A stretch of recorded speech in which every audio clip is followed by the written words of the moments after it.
फिर भी इसका सार एक देख लेते हैं। तो 12वें अध्याय का जैसे कि शीर्षक था भक्ति योग, तो उसमें जो है अर्जुन शुरू में ही प्रश्न करते हैं भगवान से कि जो सगुण उपासक है आपके और जो निर्गुण उपासक है उनमें से कौन श्रेष्ठ है, ऐसा वो भगवान से पूछते हैं। तो भगवान क्या कहते हैं वहां पर कि जो मेरी सगुण उपासना करते हैं वो निर्गुण उपासक से ज्यादा श्रेष्ठ है। हालांकि जो निर्गुण उपासक है और जो सगुण उपासक है दोनों को एक ही परमात्मा की प्राप्ति होती है, पर फिर भी जो सगुण उपासक है उसको भगवान श्रेष्ठ बताते हैं। क्यों बताते हैं? क्योंकि देखिए सगुण उपासक जो होता है उसको बहुत सारी भगवान सहायता करते हैं, उसमें भगवान उसका उद्धार स्वयं करते हैं। पर जो निर्गुण उपासक होता है वो उसको भगवान की प्राप्ति में कठिनाई आती है। कठिनाई क्यों आती है? क्योंकि वो जो है उसमें देहाभिमान होता है, शरीर के प्रति जो है उसका अहम होता है, जिसके कारण उसको जो है अपने परमात्मा की प्राप्ति करने में, परमात्मा का अनुभव करने में उसको कठिनाई आती है। भगवान ने इस अध्याय में ये भी बताया कि हम किस किस प्रकार से उनकी प्राप्ति कर सकते हैं। 4 मुख्य साधन भगवान ने बताया 12वें अध्याय में, जैसा हम सभी जानते हैं। एक तो पहला साधन बताया उन्होंने, मन और बुद्धि को भगवान में अर्पण करना, मन को भगवान श्री कृष्ण के चिंतन में लगाना और बुद्धि के द्वारा भगवान की प्राप्ति का दृढ़ निश्चय करना। तो इस प्रकार से दोनों ही चीजें भगवान में लगाना। दूसरा उन्होंने साधन बताया अभ्यास योग, जो हम देख चुके हैं। अभ्यास योग कह रहे हैं भगवान। एक तो होता है अभ्यास और एक होता है अभ्यास योग।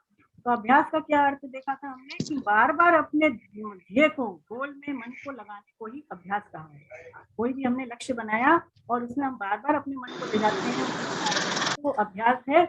और इसके अलावा योग क्या है? समता में रह करके अभ्यास करना है ना, समता बनाए रखते हुए अभ्यास करने को ही अभ्यास योग भगवान ने बताया। तीसरा जो उन्होंने साधन बताया, समस्त कर्मों को भगवान के ही अर्पण कर दें। जो कुछ भी हम कर रहे हैं, चाहे वो हम शारीरिक कर्म कर रहे हैं, व्यवहारिक कर्म कर रहे हैं अथवा आध्यात्मिक कर्म कर रहे हैं, सारे के सारे कर्मों को भी अगर भगवान के अर्पण कर देते हैं तो इससे भी भगवत प्राप्ति हो जाएगी, भगवान कहते हैं। उसके बाद जो आखिरी साधन भगवान ने बताया वो है कर्मों में फल की इच्छा का त्याग, जो कि बहुत ज्यादा सुगम है, आसान है। जो भी हम कर्म करें उसमें फल की इच्छा न करें, फल भगवान के ऊपर छोड़ दें। हाँ, लेकिन कर्म को अच्छी तरह से करें, लगन लगा करके करें और उसमें जो भी फल मिले उसमें समता बनाए रखें। और भगवान कहते हैं कि ये सारे लक्षण जिनमें पाए जाते हैं, ऐसे जो सिद्ध भक्त हैं उनके उन्होंने फिर लक्षण बताए। सिद्धावस्था को प्राप्त हुए जो भक्त हैं उनके फिर भगवान ने आगे चल के 12वें अध्याय में लक्षण बताए, बहुत सारे लक्षण बताए भगवान ने। जैसे कुछ लक्षण इनमें लेते हैं, जैसे वो जो सिद्ध अवस्था को प्राप्त हुए भक्त होते हैं वो केवल और केवल कृष्ण पर ही आश्रित होते हैं, यानी केवल और केवल सहारा उनको किसका होता है? भगवान श्री कृष्ण का ही होता है। सारे ही प्राणियों में वो श्री कृष्ण को ही देखते हैं ना, सारे प्राणियों में एक भगवत दर्शन करने वाले होते हैं। ऐसे जो सिद्ध अवस्था को प्राप्त होते संत हैं, महात्मा लोग हैं, ऐसी इनकी अवस्थाएं होती है। और ऐसे जो महात्मा लोग होते हैं वो भगवान की इस अपरा प्रकृति जो भौतिक प्रकृति हमें दिख रही है, इसको भगवान की प्रकृति, भगवान की शक्ति मानते हैं। जो अपरा प्रकृति कही गई है वो इसको भगवान की ही मानते हैं। और ऐसे जो भक्त होते हैं उनमें एक और ये खास बात होती है कि वो सारी परिस्थितियों में भगवान का ही दर्शन करते हैं। हर एक परिस्थिति जो है उसको भगवान का प्रसाद मानकर स्वीकार करते हैं और उसमें वो सुखी दुखी नहीं। कुल भगवान ने कितने लक्षण बताए हैं सिद्ध भक्तों के? 39 लक्षण बताए। और अंत में भगवान ने ये कहा 12वें अध्याय के अंत में श्लोक में कि जो इन सारी ही बातों का जैसा कहा है वैसा ही सेवन करता है, ऐसा जो साधक भक्त है, जो इस प्रकार से जो मैंने बातें कही उसके अनुसार साधन करता है, वो मुझे अत्यंत प्रिय है। यानी भगवान ने सिद्ध भक्तों को तो एक तरह से प्रिय कहा, पर जो उनके साधक भक्त हैं जिनको अभी भगवत प्राप्ति नहीं हुई है लेकिन फिर भी वो भगवान में लगे हुए हैं, उनके भक्ति में लगे हुए हैं, ऐसे भक्तों को भगवान ने अत्यंत प्रिय कहा। ऐसा कहकर के भगवान ने जो है 12वें अध्याय को समापन किया। और अब जो है 13वें अध्याय को हम लेंगे, जिसका की शीर्षक है क्षेत्र क्षेत्र की योग ना। तो इसका जो स्क्रीन है, इसका जो पीपीटी है वो मैं पहले आपको शेयर करूंगा। तो देखिए क्षेत्र क्षेत्र के विभाग, अब यहाँ से जो है भगवान हमें ज्ञान की बातें पुनः बताते हैं, जिसको यहाँ से जो अध्याय प्रारंभ होंगे वो ज्ञान षटक के होंगे। पहले भगवान ने भक्ति की बातें बताई और इसके पहले भगवान ने कर्म योग की भी बहुत सारी बातें बताई। अब भगवान जो है ज्ञान की बातें पुनः, हालांकि ज्ञान की बातें भी पहले भगवान बता चुके हैं, लेकिन अब फिर से भगवान यहाँ इस अध्याय में हमें ज्ञान की बातें बताना शुरू करते हैं। और हम लोग जैसा पहले देख चुके हैं कि जो 12वां अध्याय था उसमें भगवान ने भक्ति की बातें बताई और भक्त को उन्होंने सगुण उपासक और निर्गुण उपासक में से उन्होंने जो भक्त है, भक्ति करता है, सगुण उपासक को श्रेष्ठ बताया। ये बताया कि सगुण और निर्गुण से एक ही तत्व की प्राप्ति होती है, उस परम ब्रह्म परमात्मा की। लेकिन जो सगुण परमात्मा का ज्ञान है, जो निर्गुण परमात्मा का ज्ञान है, इसी को ब्रह्म ज्ञान कहा है। और निर्गुण की उपासना जैसे मैंने अभी आपको बताया, उसमें सबसे ज्यादा जो मुख्य बाधा आती है वो है देहाभिमान ना, शरीर के साथ जो संबंध माना गया है उसको मिटाना, इसको अपने से अलग करना बहुत ज्यादा कठिन होता है। और जो इसको दूर कर लेता है तो फिर भगवान कहते हैं कि वो सुख पूर्वक ब्रह्म की प्राप्ति कर लेता है। अब ये जो देहाभिमान है, जो हम अपने आप को शरीर माने बैठे हुए हैं, इसको किस प्रकार से दूर किया जाए, इसके लिए ही भगवान जो है ये 13वां अध्याय कहते हैं। 13वां अध्याय इसी प्रकार से कहा जैसे उन्होंने शुरू में सांख योग, जो हम लोगों ने दूसरा अध्याय लिया था ना गीता में, सांख योग, तो उसी प्रकार से भगवान अब यहाँ पर सांख योग की ही बातें, देही की ही बातें भगवान पिछले हमें बताने जा रहे हैं। 13वें अध्याय को बोलने में कुछ प्रॉब्लम आ रही है। तो जैसा कि नाम से ही स्पष्ट है, इस अध्याय का नाम है क्षेत्र की योग। क्षेत्र जो है वो वास्तव में है क्या और वो क्षेत्रज्ञ से अलग कैसे है, वो हम इस अध्याय में अच्छी तरह से समझेंगे। नाम से ही पता चलता है कि ये दोनों अलग अलग हैं। क्षेत्रज्ञ जो है वो क्षेत्र को जानने वाला है। क्षेत्रज्ञ कौन है? जो क्षेत्र को जानने वाला है उसी को क्षेत्रज्ञ कहा है। जैसे वेद को जानने वाले को क्या कहेंगे? वेदज्ञ कहेंगे। ऐसे ही जो क्षेत्र को जानता है उसी को क्षेत्रज्ञ कहते हैं। और क्षेत्रज्ञ का ज्ञान जो है ब्रह्म ज्ञान कहलाता है।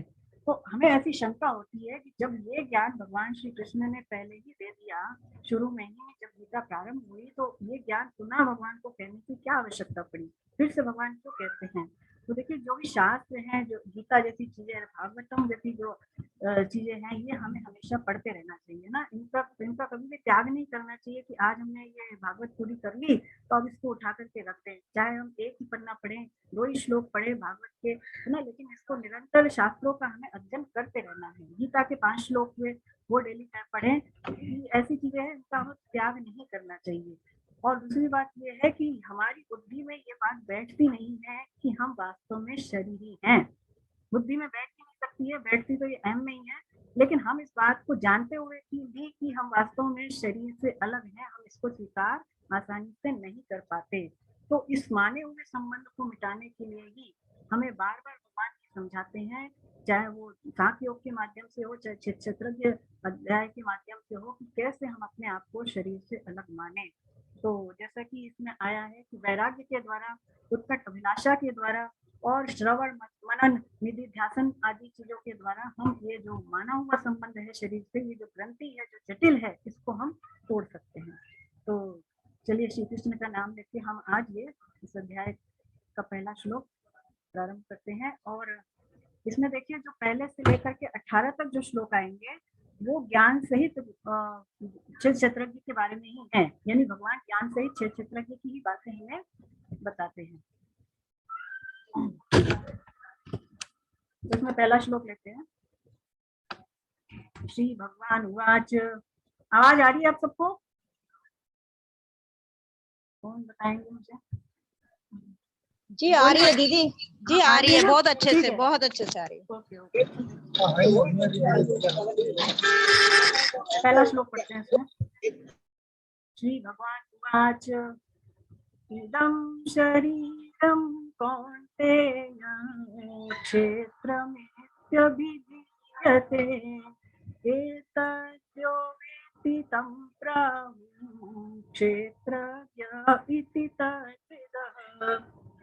श्री भगवान बोले, हे कुंती पुत्र अर्जुन, यह रूप से कहे जाने वाले शरीर को क्षेत्र इस नाम से कहते हैं, और इस क्षेत्र को जानता है जो उसको ज्ञानी लोग क्षेत्रज्ञ नाम से कहते हैं।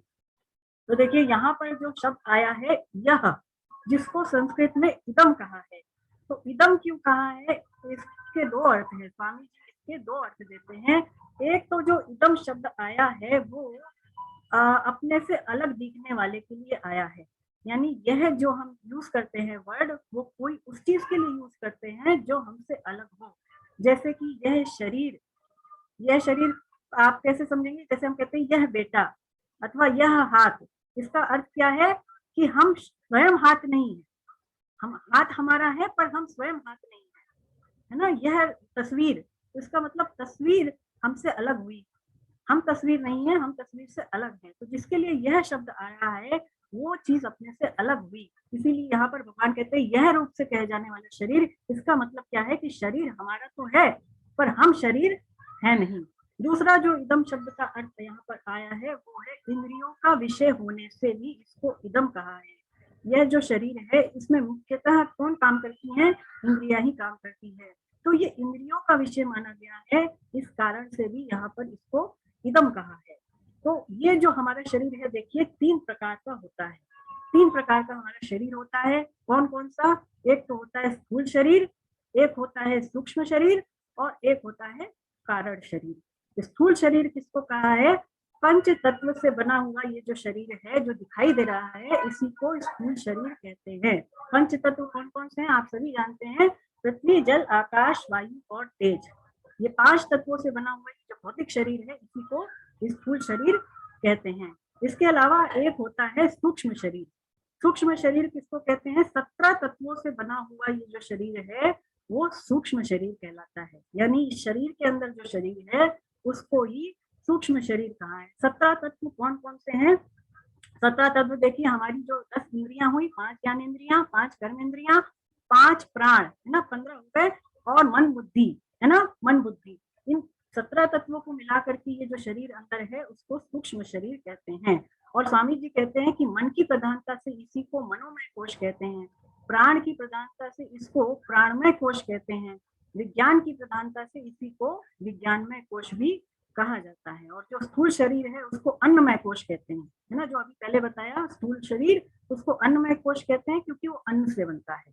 और ये जो स्थूल शरीर है इसको मनोमय कोश, और जो सूक्ष्म शरीर है इसको मनोमय कोश, और इसके अलावा प्राणमय कोश और विज्ञानमय कोश। इसके अलावा एक शरीर और होता है जिसको बोलते हैं कारण शरीर। तो कारण शरीर क्या होता है? स्वामी जी कहते हैं कि मनुष्य को मन और बुद्धि से परे का ज्ञान नहीं होता, किसी भी मनुष्य को मन और बुद्धि से परे का ज्ञान नहीं होता, इसी को अज्ञान कहते हैं। और वास्तव में ये जो अज्ञान है यही संपूर्ण शरीरों का कारण है, इसीलिए इसको कारण शरीर कहा जाता है, कारण शरीर कहा जाता है, यानी अज्ञान को ही कारण शरीर मान सकते हैं। देखिए, जब हम जागृत अवस्था में होते हैं, जागृत अवस्था मतलब जब हम जग रहे होते हैं, तब उस समय किस शरीर की प्रधानता होती है? स्थूल शरीर की प्रधानता होती है। जागृत अवस्था में स्थूल शरीर की प्रधानता होती है, और जब हम स्वप्न अवस्था में होते हैं, सपने देख रहे होते हैं, उस समय हमारे सूक्ष्म शरीर की प्रधानता होती है। सूक्ष्म शरीर के द्वारा ही हम स्वप्न देखते हैं। और उस समय देखिए, जब हम स्वप्न अवस्था में होते हैं तो उस समय हमें जो है सुख दुख होता है, सुख दुख का अनुभव तब भी होता है ना। और जब हम सुषुप्ति अवस्था में होते हैं, सुषुप्ति अवस्था क्या होती है कि उस समय देखिए हमें गाढ़ी निद्रा आती है, गाढ़ी निद्रा आती है, उस समय में स्वप्न भी कहते हैं। हाँ जी, अब दोबारा कनेक्ट हुआ है, ये थोड़ा वेट करें, 2 मिनट लगेगी, थोड़ा वेट करें।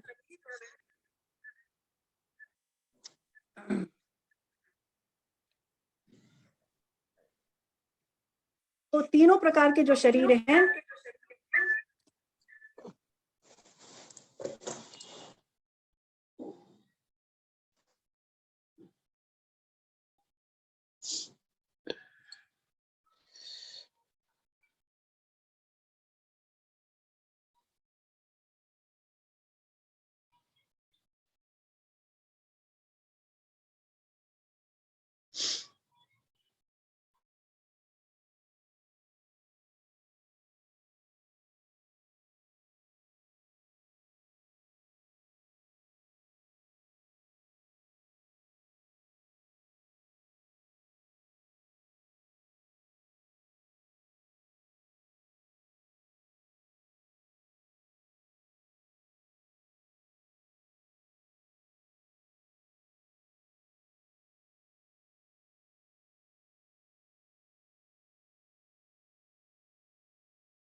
हैं सबके, उसी प्रकार से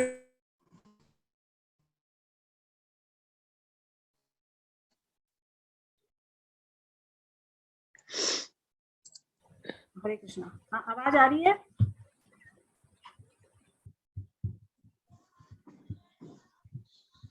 आज नेटवर्क इश्यू हो रहा है, कुछ क्षमा करें, थोड़ा सा मतलब कनेक्टिविटी में प्रॉब्लम आ रही है।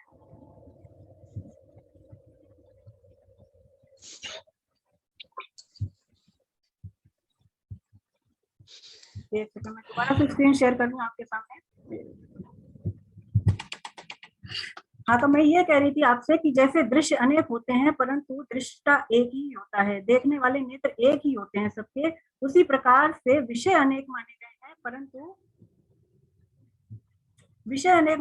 परंतु जो सबकी इंद्रियां हैं वो एक ही हैं। मतलब ये है कि आंखों से ही हम देखते हैं, कानों से ही सब सुनते हैं और जीवा से ही सभी बोलते हैं, इंद्रियां सबकी एक मानी गई है। स्वामी जी कहते हैं कि ये नियम है, जहां से बंधन होता है वहीं से मुक्ति हो सकती है, जहां से बंधन होता है वहीं से मुक्ति हो सकती है। रस्सी में जहां से गांठ लगी है वहीं से खोलने पर तो रस्सी खुलेगी।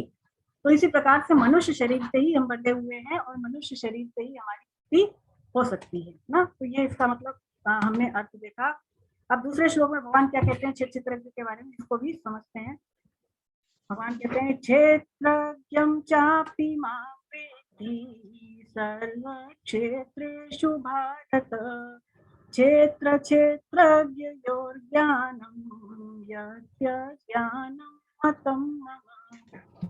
हे भरतवंशोद्भव अर्जुन, तू संपूर्ण क्षेत्रों में क्षेत्रज्ञ मुझे ही समझ, और क्षेत्रज्ञ का जो ज्ञान है वही मेरे मत में यथार्थ ज्ञान है, वही मेरे मत में ज्ञान है। तो इसका क्या अर्थ है? भगवान यहाँ पर कह रहे हैं कि जो क्षेत्रज्ञ का ज्ञान है वही वास्तव में क्षेत्र का जो ज्ञान है वही यथार्थ ज्ञान है। देखिए, भगवान की जो एकता है वो हमारे साथ है, यानी जीवात्मा की एकता जो है वो परमात्मा के साथ है, और जो जगत है उसकी एकता संसार के साथ है। क्षेत्र यानी जगत है ना, तो जगत की एकता जो है वो जो शरीर है, शरीर की एकता संसार के साथ है, और जो जीवात्मा है उसकी एकता परमात्मा के साथ है। और भगवान कह रहे हैं कि ये जो ज्ञान है वही मेरे मन में यथार्थ ज्ञान है। संसार में स्वामी जी कहते हैं भाषाओं का, कलाओं का, विद्याओं का जो ज्ञान है वो वास्तविक नहीं है, वास्तविक नहीं है, क्योंकि वो व्यापार काल में तो काम आने वाला है, परंतु वो है संसार में फंसाने वाला, संसार में फंसते हैं इससे। परंतु जो क्षेत्रज्ञ का ज्ञान है वही समझने की दृष्टि में यथार्थ ज्ञान कहा गया है। देखिए, वास्तव में क्षेत्रज्ञ और जो ब्रह्म है, यानी जो जीवात्मा है और जो परमात्मा है, वो दोनों एक ही हैं। पर क्षेत्रज्ञ ने क्या किया, उसने क्षेत्र से अपना संबंध जोड़ दिया। क्षेत्रज्ञ ने क्षेत्र से अपना संबंध, इसलिए वो केवल क्षेत्रज्ञ ही कहलाया। अगर वो क्षेत्रज्ञ क्षेत्र से संबंध ना जोड़े तो स्वामी जी कहते हैं कि फिर तो वो ब्रह्म ही है, यानी वो ब्रह्म स्वरूप ही फिर वो माना गया है ना। तो हमसे अगर कोई चीज ज्यादा से ज्यादा दूर है, दूर से दूर यदि हमसे कोई चीज है तो वो स्वामी जी कहते हैं शरीर है, और नजदीक से नजदीक कोई चीज है तो वो परमात्मा है। परमात्मा नजदीक से नजदीक है और शरीर ही हमसे सबसे ज्यादा दूर से दूर है। स्वामी जी कहते हैं कि संसार में राग रहते हुए हम संसार को नहीं जान सकते। ये बात हमने पहले भी देखी थी कि संसार के साथ संबंध रखेंगे, संसार में ममता आसक्ति रखेंगे तो संसार को नहीं जान पाएंगे, और भगवान को जानने के लिए भगवान से एक होना पड़ेगा। यानी राग परमात्मा से करने से तो परमात्मा से एकता होगी, और संसार से अनासक्ति होगी, तभी संसार को हम जान सकते हैं। चलिए आगे बढ़ते हैं। तीसरा श्लोक, तच्छेत्रं यच्च यादृच्च यदुकार्यतश्च स च यो यत्प्रभावश्च तत्समासेन मे शृणु। वह क्षेत्र जो जैसा है तथा जिन विकारों वाला है और जिससे जो पैदा हुआ है, तथा वह क्षेत्रज्ञ भी जो है और जिस प्रभाव वाला है, वह सब मेरे से संक्षेप में सुनो। तो यहाँ पर भगवान कह रहे हैं कि जो क्षेत्रज्ञ है और जैसा प्रभाव वाला है उसको तुम मेरे से संक्षेप में सुनो। हालांकि भगवान ने इस अध्याय के पहले 2 श्लोकों में क्षेत्रज्ञ का सूत्र रूप से वर्णन कर दिया। क्षेत्रज्ञ के बारे में भगवान ने हमें बता दिया लेकिन इसका विस्तार पूर्वक विवेचन भगवान अब आरंभ करने जा रहे हैं, जिसको भगवान ध्यान से सुनने के लिए हमें कह रहे हैं। देखिए स्वामी जी कहते हैं कि हमारी जितनी भी इंद्रियां हैं उनमें जो कान है वो सबसे ज्यादा तेज इंद्रियां मानी गए हैं। सबसे ज्यादा जो है तेज इंद्रिया हमारे जो है वो कान है। और स्वामी जी लिखते हैं कि यदि मनुष्य बहुत सारी इधर उधर की बातें सुनता है तो उससे उसका साधन अच्छी तरह से नहीं हो पाता है। ज्यादा संसार की बातों में पढ़ने से, ज्यादा इधर उधर जो है कान देने से हम जो है साधन अच्छी तरह से नहीं कर पाते हैं। जितने जरूरी बातें हैं उसको ही ग्रहण कर लें। जितना भगवान को जानने की हमें आवश्यकता है उतनी बातें ही हमारे लिए पर्याप्त हैं ना। ज्यादा जानने से तो समय ही नष्ट होगा और साधन जो है वो कम होगा। आगे जो है चौथे श्लोक में भगवान कहते हैं, ऋषिभिर्बहुधा गीतम छन्दोभिर्विविधैः पृथक् ब्रह्मसूत्रपदैश्चैव हेतुमार्गैर्विनिश्चितैः। ये कहते हैं भगवान वह क्षेत्र और क्षेत्रज्ञ का तत्व ऋषियों द्वारा बहुत प्रकार से कहा गया है और विविध वेद मंत्रों द्वारा भी विभाग पूर्वक कहा गया है तथा भली भांति निश्चय किए हुए युक्ति युक्त ब्रह्म सूत्र के पदों द्वारा भी वो कहा गया है। देखिए इसका तात्पर्य यही है कि अनेक प्रकार के पुराणों और शास्त्रों के जो रचयिता रह चुके हैं, जो संत महात्मा रह चुके हैं, उन्होंने अपने अपने ग्रंथों में इसी क्षेत्र को दे देही, शरीर शरीरी, नित्य अनित्य आदि नाम से इसका अपने अपने ग्रंथों में उन्होंने विस्तार से वर्णन किया हुआ है। जिसको जैसा ठीक लगा उसने अपनी टीका में, उसने अपने ग्रंथ में इसी क्षेत्र का विभाग जो है अपने अनुसार किया है, जिससे कि हमें ये समझ में आ जाए कि वास्तव में क्षेत्रज्ञ क्षेत्र से अलग कैसे है। 5वां श्लोक, यहाँ भगवान कहते हैं, महाभूतान्यहंकारो बुद्धिरव्यक्तमेव च इंद्रियाणि दशैकं च पंचचेन्द्रियगोचर। मूल प्रकृति और समष्टि बुद्धि, समष्टि अहंकार, पंच महाभूत और 10 इंद्रियां तथा एक मन तथा 5 विषय, यही 24 तत्वों वाला क्षेत्र है। अब देखिए इसको समझने की आवश्यकता है ना, ये वैसे समझ में नहीं आएगा। मूल प्रकृति क्या है? मूल प्रकृति का अर्थ है ये जो भौतिक प्रकृति हमें दिख रही है, ये जो मूल प्रकृति है ये भगवान की शक्ति है, भगवान से ही प्रकट है। और स्वामी जी कहते हैं ये स्वयं के जानने का और बुद्धि के जानने का विषय नहीं है, इसीलिए इसको मूल प्रकृति ही कहा है। समष्टि बुद्धि, समष्टि बुद्धि मतलब जिससे कि हमारा अहंकार पैदा होता है, हमारा अहम पैदा होता है, उसी को समष्टि बुद्धि यानी महतत्व उसको समझना चाहिए। समष्टि अहंकार, हमारे अहम को ही समष्टि अहंकार मानना चाहिए। हमारे होनेपन का जो भाव है, जो हमारा अहम है, उसी को यहाँ पर समष्टि अहंकार कहा गया है। पंच महाभूत, पंच महाभूत पृथ्वी जल आकाश वायु तेज, ये 5 मिलकर के पंच महाभूत कहलाते हैं। 10 इंद्रियां हमारी जो है, 5 ज्ञान इंद्रियां, 5 कर्म इंद्रियां, तो इन्हीं को यहाँ पर 10 इंद्रियां भगवान कहते हैं। और एक मन और 5 विषय, 5 विषय कौन कौन से? रूप रस गंध स्पर्श और शब्द, ये 5 विषय माने गए हैं।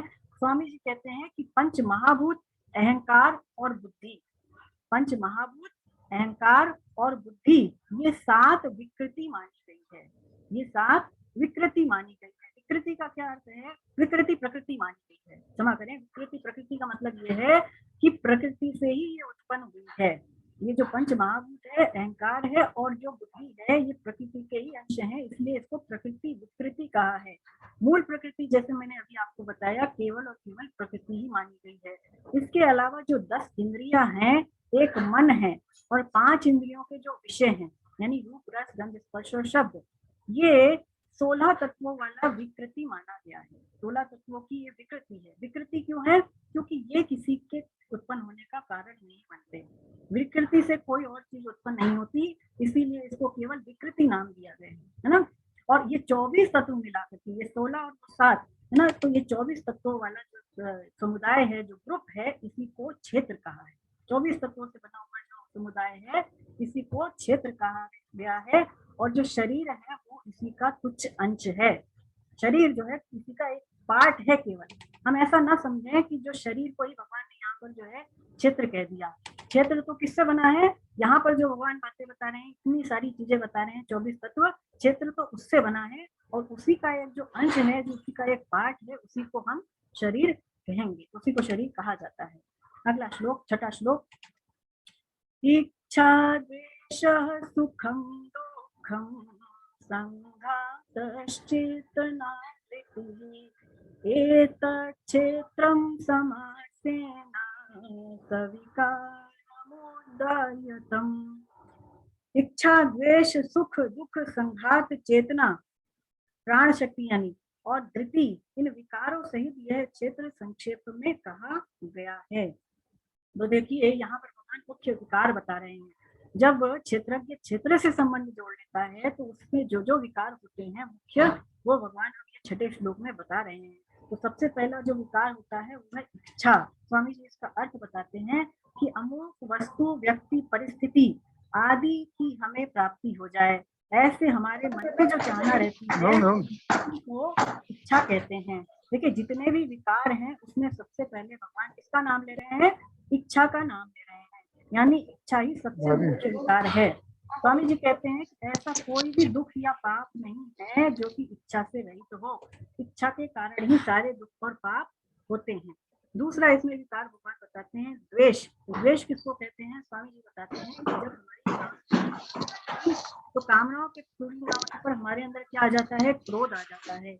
इसी क्रोध का जो सूक्ष्म रूप हमारे अंतःकरण में रहता है, हमारे अंदर रहता है, उसी को द्वेष कहते हैं। तो द्वेष भी विकार है। देखिए जब हमें पता चल जाता है कि हम कौन हैं, हम शरीर हैं, जब बोध हो जाता है तो हम कहते हैं फिर इच्छा और द्वेष जैसे जो विकार है वो स्वतः ही मिट जाते हैं।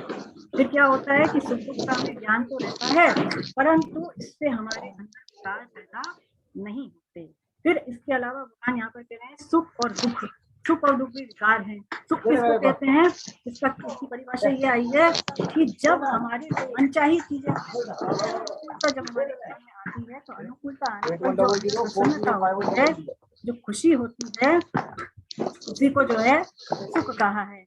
दुख किसको कहा है? कि जब प्रतिकूलता आती है, प्रतिकूलता आने पर जो हमारे अंदर खिन्नता आ जाती है, अच्छा नहीं लगता है मन को, उसी को प्रतिकूलता कहा है, दुख कहा है।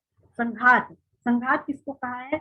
24 तत्वों से बना हुआ जो शरीर रूपी समूह है, 24 तत्व, जैसे हमने पहले बात की, 24 तत्वों से बना हुआ जो समूह है, जो ग्रुप है, इसी को जो है संघात है, संघात का नाम भगवान देते हैं। फिर इसके अलावा इसमें आया है चेतना। चेतना जो है प्राण शक्ति को कहते हैं। प्राण शक्ति मतलब हमारे शरीर में जो प्राण चल रहे हैं, इसी को चेतना कहा गया है। और ये प्राण शक्ति भी जो है निरंतर नष्ट हो रही है, हमेशा इसका अभाव हो रहा है, इसीलिए ये भी एक विकार ही मानी गई है। अगली चीज भगवान कहते हैं धृति। धृति कहते हैं धारण करने की शक्ति को। स्वामी जी कहते हैं कि मनुष्य जो है कभी धैर्य को धारण करता है, कभी वो धैर्य को छोड़ देता है, कभी वो अच्छी बातों को धारण करता है, कभी वो विपरीत बातों को धारण करता है। तो इस प्रकार से धृति भी एक विकार ही मानी गई है। स्वामी जी इसके बारे में समझाते हैं कि क्षेत्रज्ञ का क्षेत्रज्ञ जब क्षेत्र यानी अज्ञान, जिसको अविवेक कहते हैं, उसके साथ जब अपना संबंध जोड़ लेता है तो फिर उसके अंदर इच्छा द्वेष आदि ये जो विकार हैं ये उत्पन्न हो जाते हैं। पर ये विकार मिटाए जा सकते हैं, क्योंकि क्षेत्रज्ञ का जो क्षेत्र के साथ संबंध है, स्वामी जी कहते हैं वो वास्तविक नहीं है, वो माना हुआ है ना। ये हमारे शरीर का संबंध है नहीं, पर हमने मान लिया, हमने शरीर से संबंध मान लिया, इसी कारण से हमारे अंदर ये सारे जो विकार हैं वो उत्पन्न हो गए। फिर जो है अब भगवान जो है देखिए बताएंगे 7वें श्लोक से कि हमने जो अपने आप को शरीर मान रखा है, शरीर के साथ माने हुए संबंध को मिटाने के लिए क्या करें। तो अब अगले 5 श्लोकों में भगवान शरीर के साथ माने हुए संबंध को मिटाने के लिए 20 साधनों का वर्णन करते हैं ना, यानी 7 से लेकर 11 तक जो श्लोक आएंगे उसमें भगवान ने हमें साधन बताए हैं कि हम अपने आप को शरीरी कैसे माने, शरीर के साथ माने हुए संबंध को कैसे जो है मिटाएं। तो इसको लेते हैं 7वां श्लोक।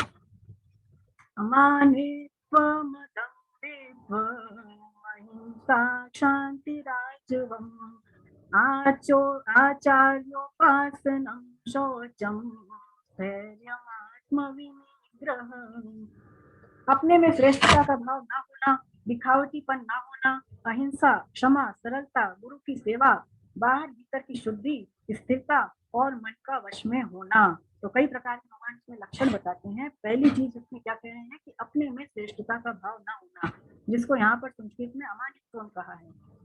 तो अमानित्वम क्या होता है? स्वामी जी कहते हैं कि वर्ण आश्रम को लेकर के, घटना, देश काल, परिस्थिति को लेकर के हमारे अंदर इस श्रेष्ठता का भाव आ जाता है कि मैं तो आदरणीय हूँ, लोग मेरा आदर सम्मान करें, लोग मेरे को मान दे। पर ऐसा क्यों होता है? ऐसा इसलिए होता है क्योंकि हमने अपने आप को अभी शरीर मान रखा है।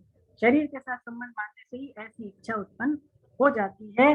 जितना ही ये भाव कम होगा कि मुझे मान मिल जाए, उतना ही जड़ता का महत्व स्वामी जी बताते हैं कम होगा। देखिए, अपने में श्रेष्ठता का भाव ना हो, इसका उपाय भी स्वामी जी बताते हैं। उपाय ये है, स्वामी जी कहते हैं कि जब साधक खुद को बड़ा मान लेता है तब उसमें मानीपन आ जाता है। क्या कहते हैं कि जब साधक खुद को बड़ा मान लेता है तब उसमें मानीपन आ जाता है कि मुझे तो मान मिलना ही चाहिए, मुझे तो सम्मान मिलना ही चाहिए। तो उसका उपाय क्या है मिटाने का? कि साधक को ये चाहिए कि जो उससे साधन में बने हैं वो उनका संग करे, उनको मान दे, उनमें श्रेष्ठता को देखे और उनको मान देते हुए उसकी जो दृष्टि है वो अपने मानीपन को मिटाने की होनी चाहिए। यानी दूसरों को सम्मान देते समय, दूसरों को मान देते समय उसकी जो दृष्टि है, उसका जो उद्देश्य है वो अपने मानीपन को मिटाने का होना चाहिए, ना कि दूसरों से अपने लिए मान पाने का। ना गोस्वामी तुलसीदास जी जो है वो रामचरितमानस में जो कहते हैं कि सबहि मानुपद आपो अमानी, सबहि मानुपद आपो अमानी। जो संत महात्मा लोग होते हैं वो दूसरों को मान देने वाले और स्वयं मान बढ़ाई की इच्छा से रहित होते हैं। दूसरी चीज भगवान यहाँ पर कह रहे हैं कि दिखावटीपन ना होना, जिसको कहा है अदम्भित्वम, अदम्भित्वम जिसको कहा है यहाँ संस्कृत में। देखिए, हमारे अंदर गुण नहीं है, फिर भी हम ऐसा दिखाते हैं सबके सामने कि फला फला गुण तो हमारे में है। हमारे में कम गुण है, फिर भी हम ये दर्शाते हैं कि हमारे में गुण तो ज्यादा है।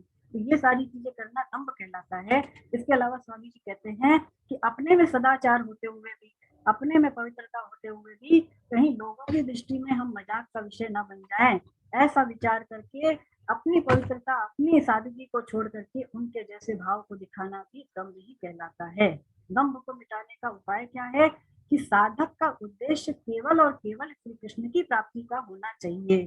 फिर दूसरे उसके बारे में क्या सोचते हैं, दूसरे क्या प्रतिक्रिया देते हैं, इसकी उसको तनिक भी परवाह न करके और अपने साधन में तत्परता पूर्वक उसको लगे रहना चाहिए। इससे क्या होगा? इससे हमारा जो दंभ है वो मिट जाएगा, आसानी से मिटता चला जाता है। स्वामी जी उदाहरण देते हैं कि जैसे हम विवाह में जाते हैं या एरोप्लेन में सफर करते हैं या फिर हम जो है किसी रेस्टोरेंट में जाते हैं, तो वहां पे क्या होता है कि जो सज्जन लोग होते हैं वो दूसरों से मान सत्कार पाने के लिए उनकी जैसी अपवित्र चीजों को खा लेते हैं।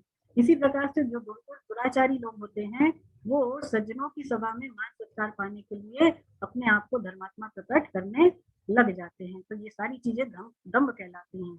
अहिंसा, यहाँ पर भगवान कहते हैं अहिंसा। अहिंसा किसको कहते हैं? स्वामी जी समझाते हैं कि मन, वाणी और शरीर, मन, वाणी और शरीर के द्वारा किसी को भी किंचित मात्र भी दुख ना हो, ऐसी भावना रखना ही अहिंसा कहलाता है। इसका उपाय क्या है?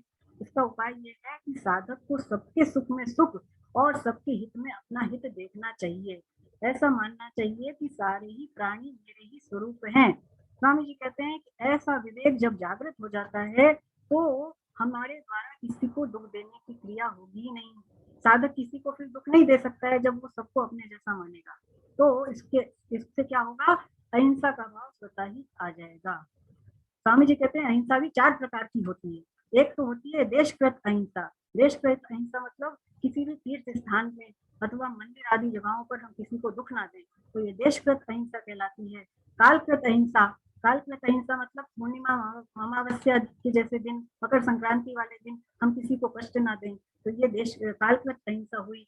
इसके अलावा समयगत अहिंसा, समयगत अहिंसा मतलब कि जब हमारे घर में किसी बालक का जन्म हो या हमारे किसी स्वजन की समझिए मृत्यु हो जाए या फिर किसी गुरु का आगमन हो जाए घर में, उस दिन किसी के प्रति हम जो है हिंसा ना करें, तो वो समयगत अहिंसा कहलाती है। एक होती है व्यक्तिगत अहिंसा, यानी अपने से बड़े माता पिता, बुजुर्ग, इसके अलावा जो बालक हैं, संत हैं, जो पशु पक्षी हैं, गाय है, हिरण है, ऐसे जीवों को कष्ट ना देना, वो व्यक्तिगत अहिंसा कहलाती है। अगली चीज भगवान यहाँ पर कहते हैं शांति, क्षमा, जिसको भगवान कहते हैं। क्षमा किसको कहते हैं वास्तव में?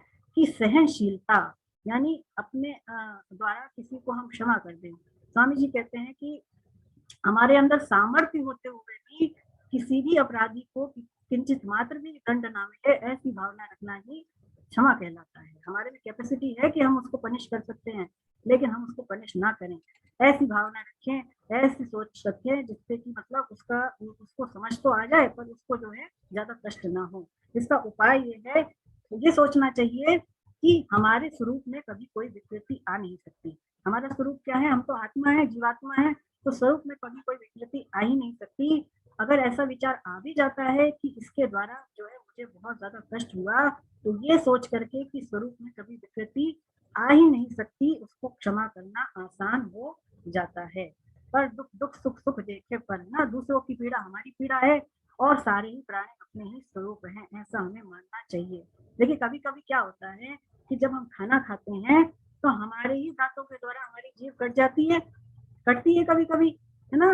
तो इससे क्या हम अपने दांतों के ऊपर क्रोध करते हैं कि हमारे दांतों को दंड मिले, भगवान ये दांत तो तुम मेरे जो है बस ले ही लेना, अब ऐसे कहते हैं हम?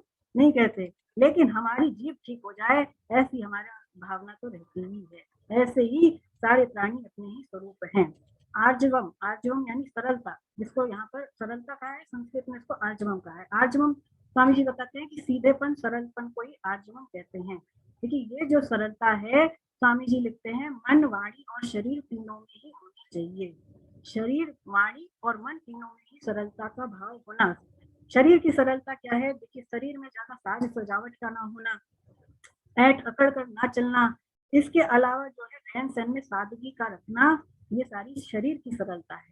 मन की सरलता क्या है कि मन में निष्कपटता का भाव होना, दया का भाव होना, नम्रता होना, ये सारी चीजें मन की सरलता कहलाती हैं। वाणी की सरलता स्वामी जी कहते हैं कि किसी की भी निंदा चुगली बुराई ना करना, किसी के ऊपर व्यंग ना करना, ऐसे शब्द ना बोलना किसी को जिससे उसके हृदय में पीड़ा हो, उसको चुभे, ऐसे शब्दों को ना बोलना, वो वाणी की सरलता कही जाती है। फिर यहाँ पर भगवान कह रहे हैं कि गुरु की सेवा, आचार्योपासनम। तो आचार्योपासनम जो शब्द आया है वो जीवन मुक्त महापुरुषों के लिए ही आया है। देखिए जो जीवन मुक्त महापुरुष होते हैं उनकी शरीर की सेवा करना, उनका आदर सत्कार करना और उनको साक्षात दंडवत प्रणाम करना, ये सारी चीजें तो उनकी उपासना कहलाती ही हैं। पर स्वामी जी कहते हैं कि जो गुरु की वास्तविक उपासना है वो ये है कि गुरु के कहे अनुसार हम अपना जीवन बनाएं। गुरु ने जैसा सिद्धांत दे दिया उसके अनुसार, उनके कहे अनुसार अपने जीवन बनाना ही उनकी सच्ची उपासना है। स्वामी जी कहते हैं कि ज्ञान मार्ग में जो ज्ञानी लोग होते हैं उनको गुरु की जितनी आवश्यकता पड़ती है उतनी भक्ति योग के जो साधक है उसको गुरु की नहीं पड़ती है। क्यों नहीं पड़ती है? कि जो भक्ति योग में जो भक्त होता है उसको भगवान का ही आसरा होता है। और भगवान स्वयं कहते हैं कि अनन्य भक्त का योगक्षेम मैं स्वयं ग्रहण करता हूँ। 9.22 में हमने देखा था, तो अनन्य भक्त की रक्षा भगवान स्वयं करते हैं। पर ज्ञान मार्ग का जो साधक होता है उसको अपने बल पे ही साधना करनी होती है, अपने बल पर ही वो अपनी उन्नति मानता है। तो यदि उसमें मान लीजिए कोई दोष रह जाते हैं और वो उस पर ध्यान ना दे, तो स्वामी जी कहते हैं कि वो अपनी अधूरी साधना को ही फिर पूरा मान सकता है और इससे उसका पतन हो सकता है। इसीलिए जो ज्ञान मार्ग का साधक है उसके लिए उपाय क्या बताया भगवान ने? 4.33 में बताया कि उसको गुरु की अधीनता में काम करना चाहिए। भगवान कहते हैं ना कि तू गुरु के पास जा, उसको साष्टांग प्रणाम कर, उसकी दंडवत सेवा कर, उससे सरलता से प्रश्न कर, तो तत्वदर्शी ज्ञानी पुरुष तुझे तो ज्ञान का उपदेश देंगे। तो गुरु की अधीनता में रह करके ज्ञान योग के साधक को साधना करनी चाहिए। स्वामी जी और अच्छी बात बताते हैं इसके बारे में कि जिसका उद्देश्य श्री कृष्ण की प्राप्ति का बन गया है, तो उसको ऐसा मानना चाहिए कि मुझे जो कुछ भी सफलता मिली है साधन में या भक्ति में, उसको ये नहीं मानना चाहिए कि अपने पुरुषार्थ की वजह से मिली है, अपने कोई योग्यता की वजह से मिली है। मुझे तो ये भगवत कृपा से, संतों की कृपा से ही मैं सफल हो पा रहा हूँ। किसी ने क्या खूब कहा है, हमने ना कुछ हंसकर सीखा है, ना कुछ हमने रोकर सीखा है, जो कुछ भी सीखा है वो किसी के होकर सीखा है। इसका मतलब जो कुछ भी मिला है वो गुरु की कृपा से, भगवान की कृपा से ही हमें मिला है। यहाँ पर अगली चीज भगवान कह रहे हैं कि बाहर भीतर की शुद्धि, जिसको स्वामी जी कहते हैं शौचम कहा है संस्कृत में, तो बाहर और भीतर जो शुद्धि है वो उसी का नाम शौच है। तो स्वामी जी कहते हैं कि मिट्टी से अथवा जल से तो शरीर की शुद्धि होती है, यानी बाहरी शुद्धि होती है, पर जब हमारे अंदर नम्रता होती है, दया होती है, इसके अलावा सदाचार जैसी चीजें होती है, उदारता होती है, तो इन सारी चीजों से हमारा अंतःकरण शुद्ध होता है। ये भीतरी शुद्धि है। इसका उपाय ये है भीतरी शुद्धि का कि अपने वर्ण आश्रम के अनुसार सच्चाई के साथ धन का उपार्जन करें। जैसा भी हमारा वर्ण है, जो भी हमारा जिस आश्रम के भी हैं, तो हम क्या करें, ईमानदारी के साथ धन को कमाएं, है ना। और इसके अलावा झूठ कपट बेईमानी जैसी चीजों का सहारा बिल्कुल भी ना लें। किसी का भी पराया हक ना मारे, किसी का पराया हक ना आने देना। इसके अलावा खान पान में पवित्र चीजों को लेने से क्या होता है, हमारा जो अंतःकरण है वो शुद्ध होने लग जाता है। यहाँ पर भगवान कह रहे हैं स्थिरता, धैर्य। धैर्य किसको कहा है कि स्थिर रहने के स्वभाव को, विचलित ना होने को, स्थिर रहने को ही धैर्य कहा है। मुझे तो केवल कृष्ण की प्राप्ति करनी है, अथवा मुझे तो केवल तत्व की प्राप्ति करनी है, ऐसा दृढ़ निश्चय करके उस पर स्थिर रहना, उस पर तत्परता पूर्वक लगे रहने को ही स्थैर्य कहते हैं। साधक को ऐसा सोचना चाहिए कि संसारिक भोग और ऐश्वर्य में लगे हुए मनुष्य की एक निश्चय वाली बुद्धि नहीं हो सकती। ऐसा सोचने से उसको जो है भोग और जो है संग्रह का त्याग कर देना चाहिए। भोग और संग्रह का त्याग कर देना बड़ा ही आवश्यक है यदि स्थिर बुद्धि चाहते हैं तो। स्वामी जी कहते हैं कि छोटे छोटे संकल्प लें, छोटे छोटे संकल्प लें और उसकी हिंसा ना होने दें, यानी उस पर दृढ़ रहें। मान लीजिए आपने ये संकल्प ले लिया कि मुझे तो केवल सत्य ही बोलना है, मैं सच बोलूंगा। तो सच बोलना वैसे हर टाइम पॉसिबल नहीं हो पाता है, लेकिन आप इस पर जो है प्रयास करें। प्रयास करेंगे तो फिर सत्य बोलने का आपका स्वभाव बन जाएगा। तो छोटे छोटे संकल्पों की हिंसा ना होने देना। स्वामी जी कहते हैं कि साधक को जितना संतों और भगवान की बातों पर विश्वास होगा, उतना ही अधिक उसका स्थिर रहने का स्वभाव बन जाएगा। स्थिर रहने का उसका स्वभाव बनता चला जाएगा। यहाँ पर भगवान अगली चीज कह रहे हैं, मन का वश में होना। उसको बोला है आत्मविनिग्रह। आत्मविनिग्रह, तो मन को वश में करने को ही आत्मविनिग्रह कहा है। मन के द्वारा दो चीजें पैदा होती है। स्वामी जी कहते हैं मन से दो चीजें पैदा होती हैं, एक तो होते हैं स्फूर्णाएं और एक होता है संकल्प। स्फूर्णाएं और संकल्प दो चीजें पैदा होती है। जिन स्फूर्णाओं के साथ हमारा मन चिपक जाता है उसी को संकल्प कहते हैं। देखिए जो स्फूर्णाएं होती हैं, स्वामी जी कहते हैं वो तो दर्पण के दृश्य की तरह होती हैं, जिसमें हमें चित्र तो दिखता है, वो अपना तस्वीर तो दिखती है, पर उसमें दृश्य पकड़ा नहीं जाता है। पर जो संकल्प होते हैं वो कैमरे के कांच की तरह होते हैं, कैमरे की रील की तरह होते हैं, जिसमें कि हमारा जो दृश्य है वो पकड़ा जाता है, वो दृश्य को पकड़ लेता है ना। तो संकल्प से भी दो चीजें पैदा होती हैं। क्या चीजें? राग और द्वेष। और भगवान कहते हैं कि जब स्वामी जी कहते हैं कि राग और द्वेष इन दोनों चीजों को लेकर के ही मन चिंतन करता है। भगवान ने इसका उपाय बताया है कि मन को वश में रखने का, कि अभ्यास और वैराग्य के द्वारा ही मन का निग्रह हो जाता है। जैसे अर्जुन ने पहले प्रश्न किया था कि मन को वश में रखने को मैं वायु की तरह वश में रखने से जितना असंभव मानता हूँ, तो भगवान ने वहां पर क्या बताया था कि अभ्यास और वैराग्य के द्वारा मन पकड़ा जाता है। अभ्यास का क्या, अभ्यास जब करते हैं देखिए तो उससे स्फूर्णाएं स्वामी जी कहते हैं मिटती हैं, और जब वैराग्य आ जाता है तो उससे मन हमारा वश में होने लग जाता है। चलिए अब आगे बढ़ते हैं। इंद्रियों की इसमें जो है 8वां श्लोक,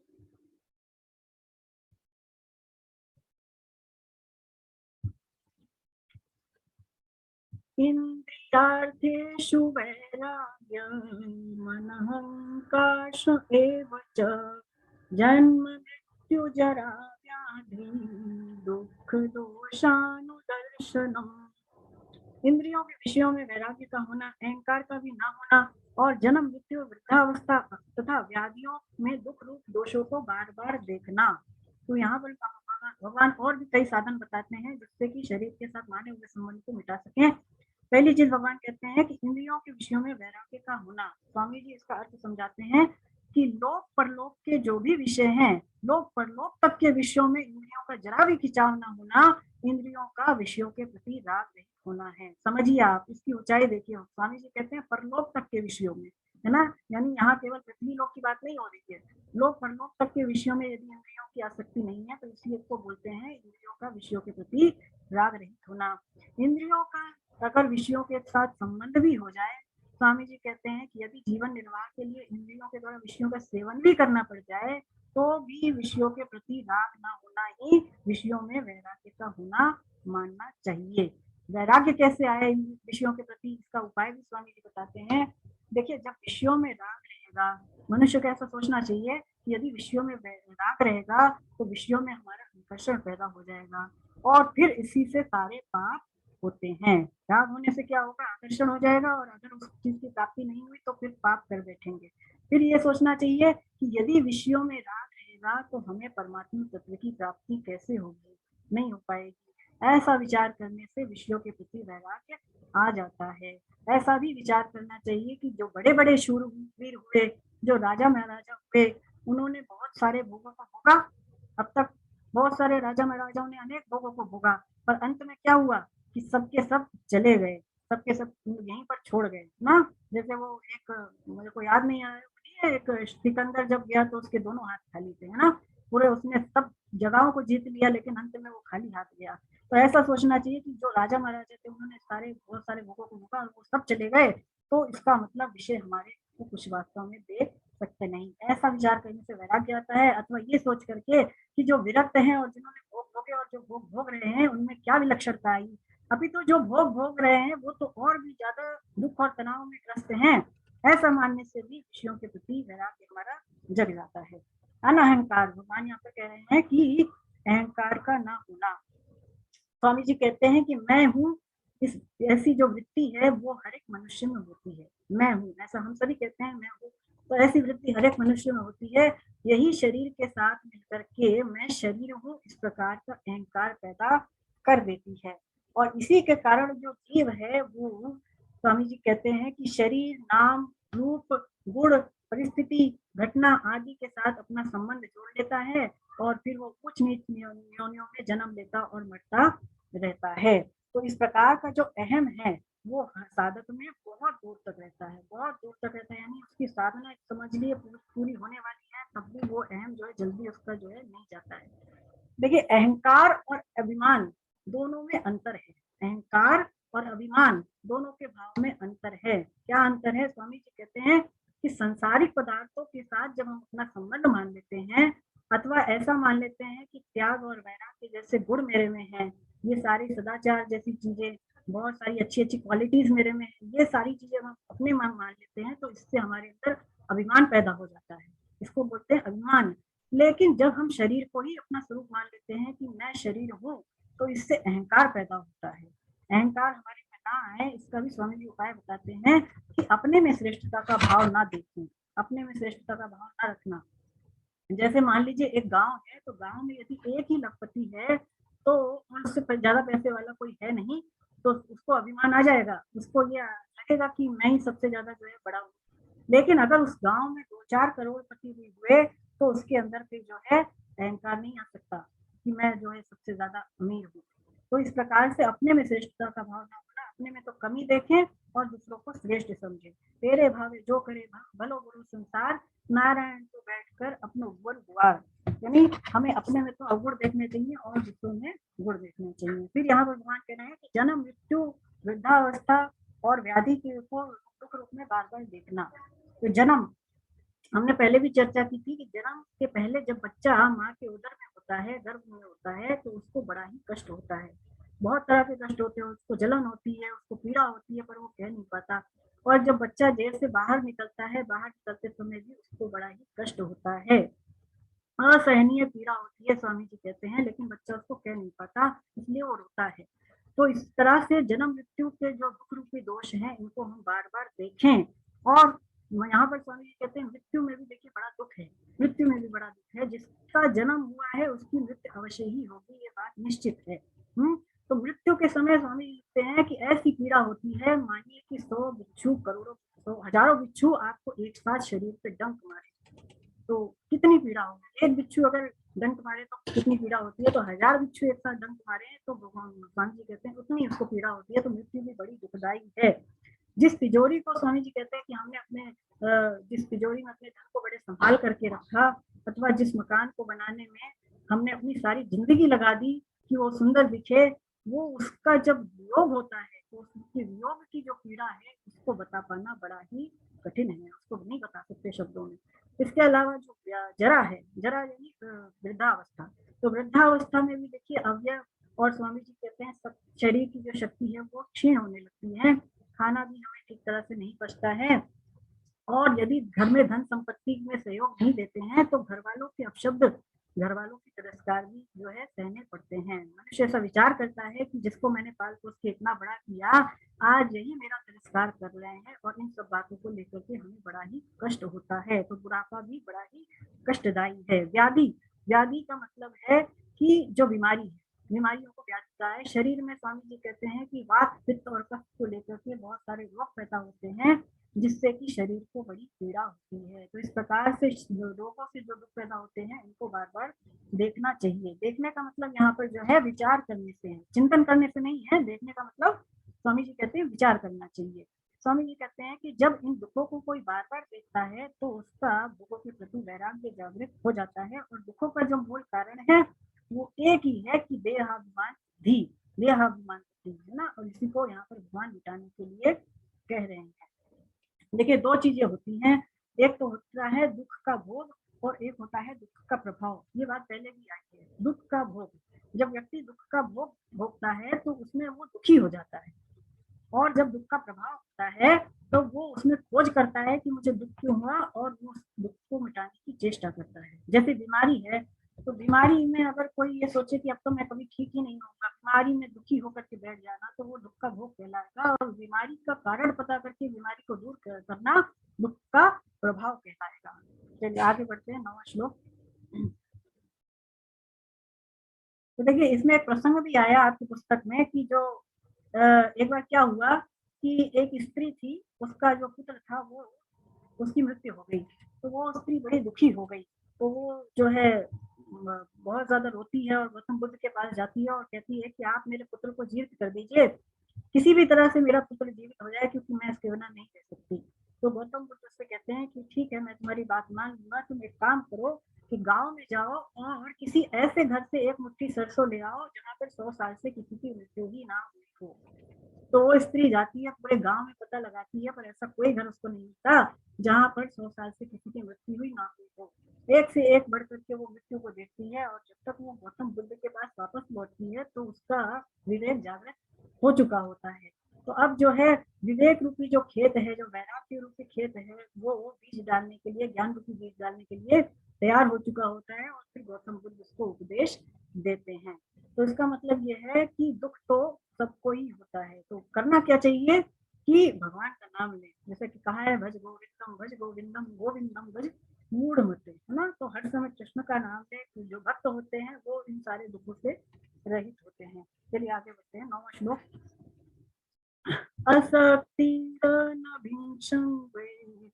मूत्रदाराग्रहादिषु नित्यं च समचित्तत्वनिष्ठोपपत्तिषु।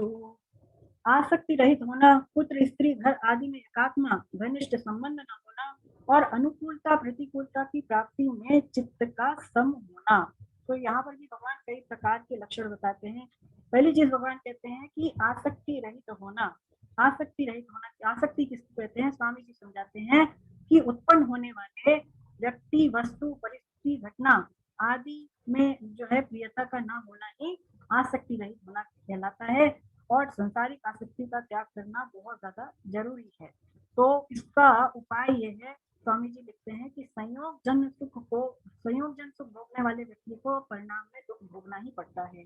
यानी जो सुख ले रहा है उसको परिणाम में दुख भोगना ही पड़ता है, ऐसा नियम है। तो ऐसा विचार करके, ऐसी दृष्टि संयोग जन सुख के ऊपर से हटा लेने से जो आसक्ति है वो मिटती है। फिर यहाँ पर भगवान कह रहे हैं कि स्त्री पुत्र घर आदि में एकात्मा का न होना। देखिए स्त्री पुत्र आदि में जो हमने उनसे घनिष्ठ संबंध माना है, स्वामी जी कहते हैं कि ये गाढ़ा मोह है, ये तादाद में है, गाढ़ा मोह है, इसका जो है शरीर पर ही असर पड़ता है। जैसे कि जब कोई स्त्री का पुत्र बीमार होता है तो वो स्त्री जो है वो स्वयं भी जो है उसके शरीर भी कमजोर हो जाता है, और यदि किसी के स्वजन की प्रिय की मृत्यु हो जाती है तो वो भी ऐसा कहता है कि मैं स्वयं ही मर गया, हाय मैं मरा। ऐसा क्यों होता है, क्योंकि वो उसको अपना ही स्वरूप मानता है। तो इसके लिए भी जो है उपाय यही है कि हर समय अपने दृष्टि जो है वो भगवान के ऊपर ही रखें, भगवत तत्व के ऊपर जो है दृष्टि रखनी चाहिए। फिर यहाँ पर भगवान कह रहे हैं अनुकूलता प्रतिकूलता की प्राप्ति में चित्त का सम रहना। अनुकूलता, अनुकूलता स्वामी जी समझाते हैं क्या होता है कि इष्ट के होने में, हमारे मन में इष्ट के होने में यानी अनुकूल चीज के होने में हमारे अंदर, हमारे मन में जो खुशी होती है, जो राग होता है, ये सारे जो विकार है वो ना हो।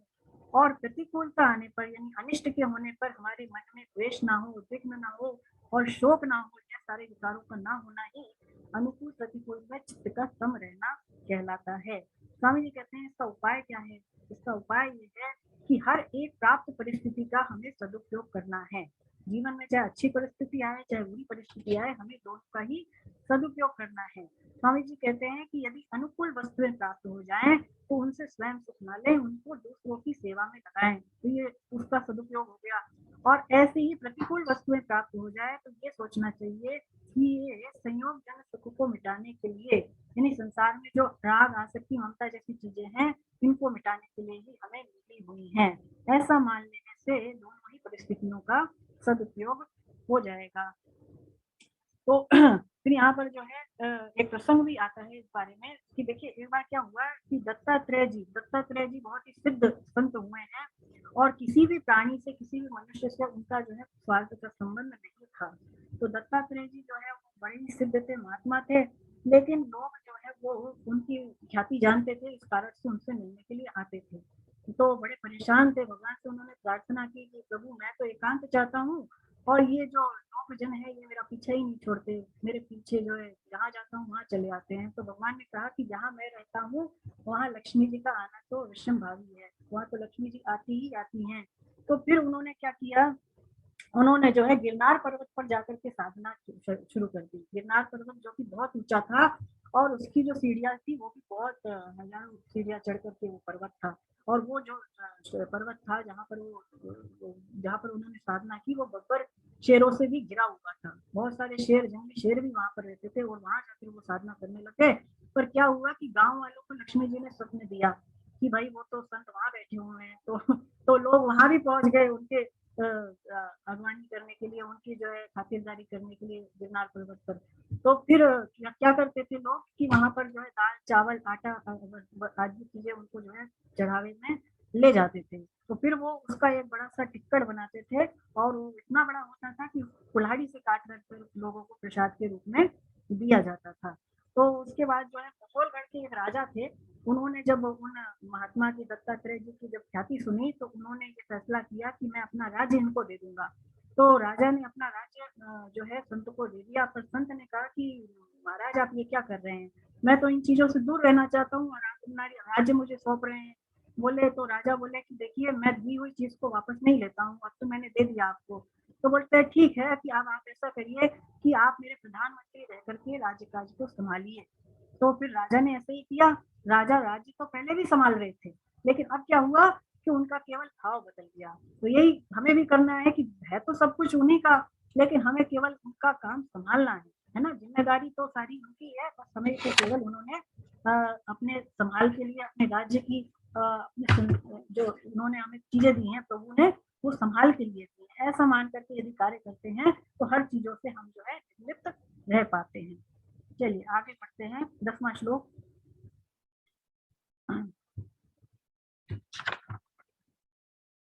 10वां श्लोक।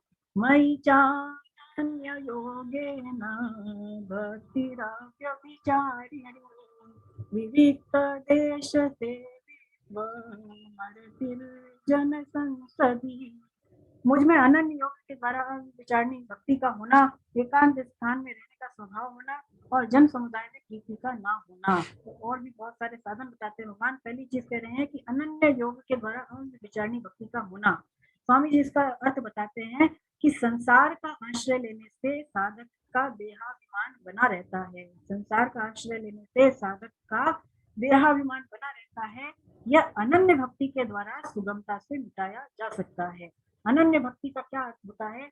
अनन्य भक्ति का अर्थ, अनन्य योग का अर्थ क्या होता है कि साधक को केवल और केवल कृष्ण का ही सहारा हो। स्वामी जी लिखते हैं कि किसी भी गुरु के द्वारा अथवा मनुष्य के द्वारा, देवता के द्वारा या शास्त्र के द्वारा मुझे श्री कृष्ण की प्राप्ति हो जाएगी। इस प्रकार किसी का भी किंचित मात्र सहारा न लेना कृष्ण के साथ अनन्य योग कहलाता है। अविचारणी भक्ति अव्यभिचारिणी भक्ति का मतलब ये है कि केवल और केवल संबंध हमारा श्री कृष्ण से हो, किसी भी प्राणी के साथ किंचित मात्र भी संबंध ना होना, वो कृष्ण की अव्यभिचारिणी भक्ति कहलाता है। जैसे मैंने आपको पहले भी कथा सुनाई जीवाबाई की, तो जीवाबाई ऐसी ही भक्ता थी जिन्होंने श्री कृष्ण की अव्यभिचारिणी भक्ति अर्थात केवल उन पर आसरा रखा और उनका पुत्र अंत में जीवित हो गया ना। तो ऐसा केवल कृष्ण पर ही भरोसा रखना। और फिर भगवान यहाँ पर कह रहे हैं एकांत में रहने का स्वभाव होना। स्वामी जी कहते हैं कि साधक को एकांत का सेवन करना चाहिए। अच्छी बात है कि एकांत का सेवन वो करे, इससे भक्ति बढ़ती है। लेकिन यदि एकांत का सेवन ना मिले तो मन में विकार नहीं होना चाहिए। विकार नहीं होना चाहिए कि मुझे क्यों नहीं मिला। स्वामी जी कहते हैं कि साधक को ऐसा विचार करना चाहिए कि संसार का असंग तो मेरे से स्वतः ही हो रहा है, संसार तो मेरे से छूट ही रहा है, तो संसार का मेरे से कभी संग हो ही नहीं सकता, और संसार का संग इसलिए मेरे लिए बाधा भी है नहीं, संसार का संग बाधा है ही नहीं। स्वामी जी कहते हैं वैसे भी यदि हम किसी निर्जन वन में चले जाएं, किसी जंगल में चले जाएं और वहां पर पड़े रहें, तो उसको एकांत का सेवन नहीं कह सकते, क्योंकि ये जो संसार का बीज है, जो हमारा शरीर है, ये भी तो संसारी ही है, ये शरीर भी संसार का ही है, तो शरीर तो जहाँ जाएगा साथ ही जाएगा, तो एकांत का सेवन कैसे होगा। वास्तविक एकांत तो तभी होगा जब शरीर मन बुद्धि इंद्रियों के साथ माना हुआ जो संबंध है उसका सर्वथा त्याग हो जाए, यानी इसका मन से हम त्याग कर दे, तो ही जो है एकांत का सेवन हो सकता है। स्वामी कहते हैं वैसे भी कृष्ण के सिवाय पहले कुछ नहीं था और अंत में भी कुछ नहीं रहेगा, तो बीच में भी केवल श्री कृष्ण ही है, ऐसी दृष्टि हमेशा श्री कृष्ण पर ही रखें। यहाँ पर भगवान अगली चीज कह रहे हैं कि जन समुदाय में प्रीति का न होना। स्वामी जी इसके बारे में समझाते हैं कि कहाँ कब क्या हुआ, अथवा कहाँ कब कैसे क्या होगा, क्यों होगा, ऐसी संसारी बातों को जानने की या उसके बारे में जो है सुनने की हमें किंचित मात्र भी इच्छा का ना रखना।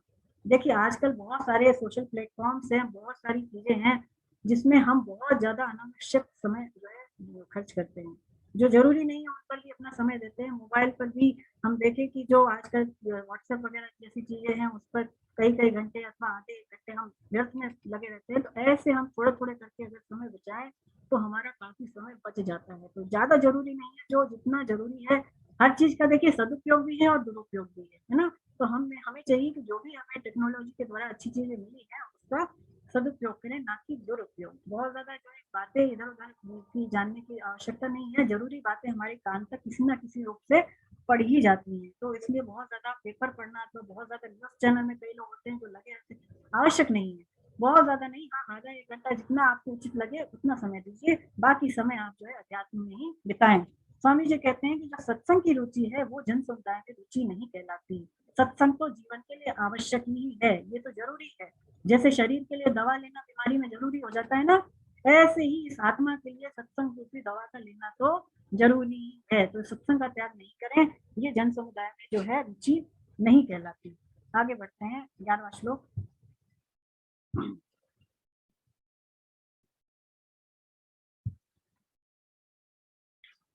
अध्यात्म ज्ञान नित्यत्वं तत्व ज्ञानार्थ दर्शनम् एतद् ज्ञानमिति प्रोक्तम् ज्ञानं यदतोऽन्यथा।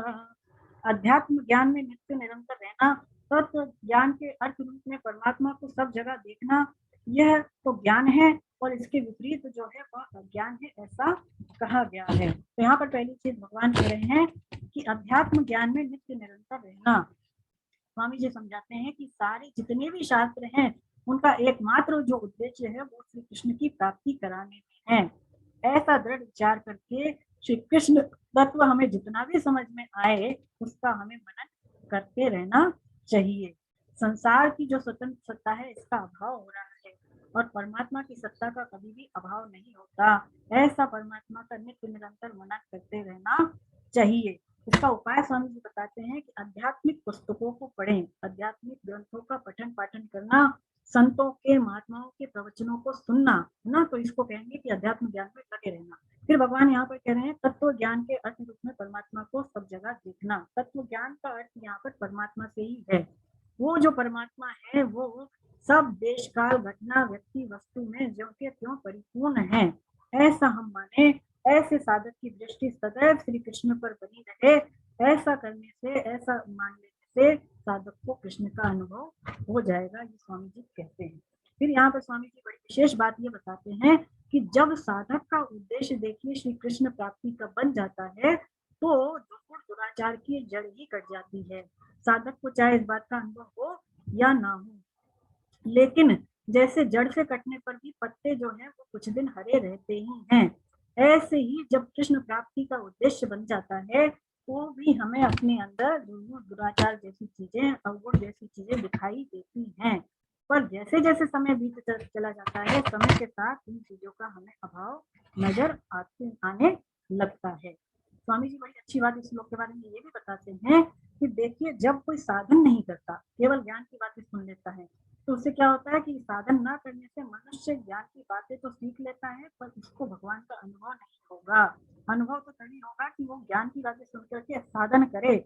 और अगर कोई बिना साधन के, ज्ञान के, सीख के कोई यदि देही के भेद को समझना चाहता है, क्षेत्रज्ञ को समझना चाहता है, तो इससे उसका देहाभिमान जो है वो और ज्यादा पुष्ट होता है। तो साधन करना जरूरी है। साधन करने से क्या होगा कि क्षेत्रज्ञ की विभाग करने की हमारे अंदर क्षमता, हमारे अंदर योग्यता आ जाती है। अगला श्लोक 12वां श्लोक ये कहते हैं भगवान की, जेयं यत् प्रवक्ष्यामि यज्ञात्वामृतमश्नुते अनादिमत्परं ब्रह्म न सत्ता न सदुच्यते। जो जानने योग्य है तथा जिसको जान करके मनुष्य परमानंद को प्राप्त होता है, उसको मैं भली भांति कहूंगा वह अनादि वाला परम ब्रह्म ना सत्य ही है और ना असत ही कहा जा सकता है। यहाँ पर भगवान पहली चीज कह रहे हैं कि जो ज्ञेय है, जो ज्ञेय का मतलब यहाँ पर ये है कि जिसको जाना जा सकता है और जिसको जानना चाहिए, जिसको हमें जानना चाहिए। देखिए वो प्रकृति से अतीत है, वो जो परमात्मा है वो प्रकृति से अतीत होने के कारण स्वामी जी कहते हैं वो प्रकृति के पकड़ में नहीं आते, पर जो स्वयं है, जो हम जीव हैं, उनके द्वारा वो प्राप्त किया जा सकता है। और यहाँ पर देखिए ये शब्द जो आया है वो परमात्मा के लिए ही आया है। तीन चीजें होती हैं, जैसे जिसको त्रिपुटी कहा है, एक होता है ज्ञेय, एक होता है ज्ञान और एक होता है ज्ञाता, है ना। जैसे दृश्य, दृष्टा और दर्शन, ऐसे ही ये ज्ञाता और ज्ञान, ये इसको त्रिपुटी कहते हैं। परंतु भगवत तत्व का जब भगवत तत्व का दर्शन हो जाता है, भगवान का अनुभव हो जाता है, तो त्रिपुटी जो है वो मिट जाती है। वो परमात्मा जो है वो स्वयं के द्वारा ही अनुभव में आ सकते हैं। शाब्दिक ज्ञान से उनको जो है हम नहीं समझ सकते। यहाँ पर जैसे एक प्रसंग आता है कि एक स्त्री, जैसे मान लीजिए कोई स्त्री है, उसका विवाह नहीं हुआ है, और वो किसी विवाहिता स्त्री से पूछे कि विवाह का क्या अनुभव है, तो क्या वो विवाहिता स्त्री उसको बता सकती है? वो चाहकर भी उसको नहीं बता सकती, क्योंकि उसका तो विवाह ही नहीं हुआ जो पूछ रही है। तो जिसका विवाह होता है, विवाह का जो अनुभव है, जो जिसका विवाह होता है वही बता सकता है, वही अनुभव कर सकता है। ऐसे ही एक प्रसंग ये आता है कि एक बार जो सीता माता थी वो गौरी का पूजन करने के लिए पुष्प वाटिका में जाती है। रामायण में ये प्रसंग आता है। तो वो पुष्प वाटिका में जाती हैं गौरी माता का दर्शन करने, पूजन करने। तो उनकी जो एक सखी होती है वो घूमते फिरते वो बगीचे में चली जाती है। अब वहां पर राम जी भी आए होते हैं, और राम जी जो है वो भी विश्वामित्र जी के लिए फूल चुनने के लिए आते हैं। तो जब वो सखी भगवान राम को देखती है तो वो बहुत ज्यादा जो है मोहित हो जाती है। भगवान का सौंदर्य ऐसा है, भगवान का प्रभाव ऐसा है कि वो बहुत ज्यादा मुग्ध हो जाती है। और जब वापस आती है तो उसकी सखियां उसको जो उसकी जब चेहरे को देखती हैं तो बोलती है तुझे क्या हुआ, मतलब ऐसी कोई कोई सी क्यों है। तो वो स्त्री क्या कहती है, वो क्या कह सकती थी कि मतलब वो कैसे बताए राम जी के बारे में। गिरा, जैसे तुलसीदास जी लिखते हैं इसमें कि गिरा नयन नयन बिन वाणी, है ना। मतलब जिन आंखों ने राम जी को देखा है उनके पास शब्द नहीं है, और जो जीवा राम जी के बारे में बता सकती है उनके पास आंखें नहीं है, तो कैसे कोई राम जी के रूप का वर्णन कर सकता है। ऐसे ही वो जो ज्ञेय तत्व है, जो परमात्मा तत्व है, उसको हम स्वयं जान सकते हैं, स्वयं अनुभव कर सकते हैं, कोई दूसरा उसे हमें समझा नहीं सकता है। एक और इसमें प्रसंग है कि जैसे करवा चौथ जो, तो फिर यहाँ पे एक शंका देखिए ये उत्पन्न हो सकती है हमारे अंदर कि जब परमात्मा का वर्णन ही नहीं किया जा सकता, उसको अनुभव किया जा सकता है, तो जितने भी शास्त्र हैं वो परमात्मा के ज्ञान से भरे हुए हैं। सारे की सारे जो शास्त्र है वो परमात्मा की ही तो बातें कहते हैं, फिर वो क्या है। तो देखिए जितने भी शास्त्र हैं, जितने भी ग्रंथ हैं, वो केवल और केवल उस तत्व की तरफ इशारा ही करते हैं। जैसे मान लीजिए करवा चौथ जो आता है, स्त्रियां जो सुहागिन स्त्रियां हैं जो उपवास रखती हैं उस दिन, तो उस दिन वो चांद देख करके ही अपना व्रत खोलती हैं, है ना, चांद देख करके ही खोलती हैं। तो बच्चे क्या करते हैं, बार बार जाते हैं और बार बार देख के आते हैं कि चांद आया कि नहीं, और माँ को बताते हैं कि माँ चांद आ गया अथवा नहीं आया। तो जब चांद आता है तो बच्चा क्या करता है कि एक पेड़ की टहनी के सहारे वो चांद को दिखाता है माँ को कि चांद थोड़ी देर के लिए आता है और फिर छुप जाता है। तो ऐसे ही जितने भी शास्त्र हैं वो केवल और केवल परमात्मा तत्व की तरफ इशारा ही करते हैं, परंतु इसका वास्तविक अनुभव तो स्वयं के द्वारा ही हो सकता है। 13वां श्लोक। सर्वतः पाणिपादं तत्सर्वतोक्षिशिरोमुखं सर्वतः श्रुतिमल्लोके सर्वमावृत्य तिष्ठति। वे परमात्मा सब जगह हाथों और पैरों वाले, सब जगह नेत्रों, सिरों और मुखों वाले तथा सब और कानों वाले हैं, संसार में सबको व्याप्त करके स्थित हैं। तो यहाँ पर भगवान क्या कह रहे हैं, पहली चीज कि परमात्मा सब जगह हाथों और पैरों वाले हैं। स्वामी जी इसके बारे में समझाते हैं कि जैसे स्याही होती है, जैसे इंक होती है, तो इंक में सारी तरह की लिपियां मौजूद हैं, सारी तरह की लिपियां उसमें मौजूद हैं, और लेखक चाहे जैसे अपनी मन चाही लिपि में उस स्याही से लिख सकता है। ऐसे ही जो भगवान है वो सब जगह हाथों और पैरों और सिरों वाले हैं, और यदि भक्त चाहे तो जहाँ कृष्ण के हाथों में यदि वो चीजें देना चाहे तो भगवान के हाथों में अपनी चीजें वो दे सकता है। यदि भक्त पुकारता है तो वो चाहे कहीं पे भी हो, भगवान के हाथ उसकी रक्षा करते हैं। भगवान के चरण वंदना कहीं पर भी भक्त जो है कर सकता है। स्वामी जी कहते हैं कि हजारों लाखों भक्त अलग अलग जगहों से एक साथ श्री कृष्ण की उपासना कर सकते हैं। जैसे सोने से बने हुए गहने में केवल सोना ही रहता है, जैसे लोहे से बने हुए अस्त्र शस्त्र में केवल लोहा ही रहता है, और जैसे मिट्टी से बने हुए बर्तनों में केवल मिट्टी ही रहती है, ऐसे ही ये संसार केवल परमात्मा से ही बना हुआ है। स्वामी जी इसमें दूसरी बात ये बताते हैं कि भगवान किसी से भी दूर नहीं। देखिए हम सोचते हैं भगवान हमसे दूर रहे, लेकिन यहाँ पर स्वामी स्पष्ट कहते हैं कि भगवान किसी से भी दूर नहीं है। हर देश काल, हर जगह, हर घटना, हर व्यक्ति, हर जगह वस्तु में पूर्ण रूप से परमात्मा परिपूर्ण है।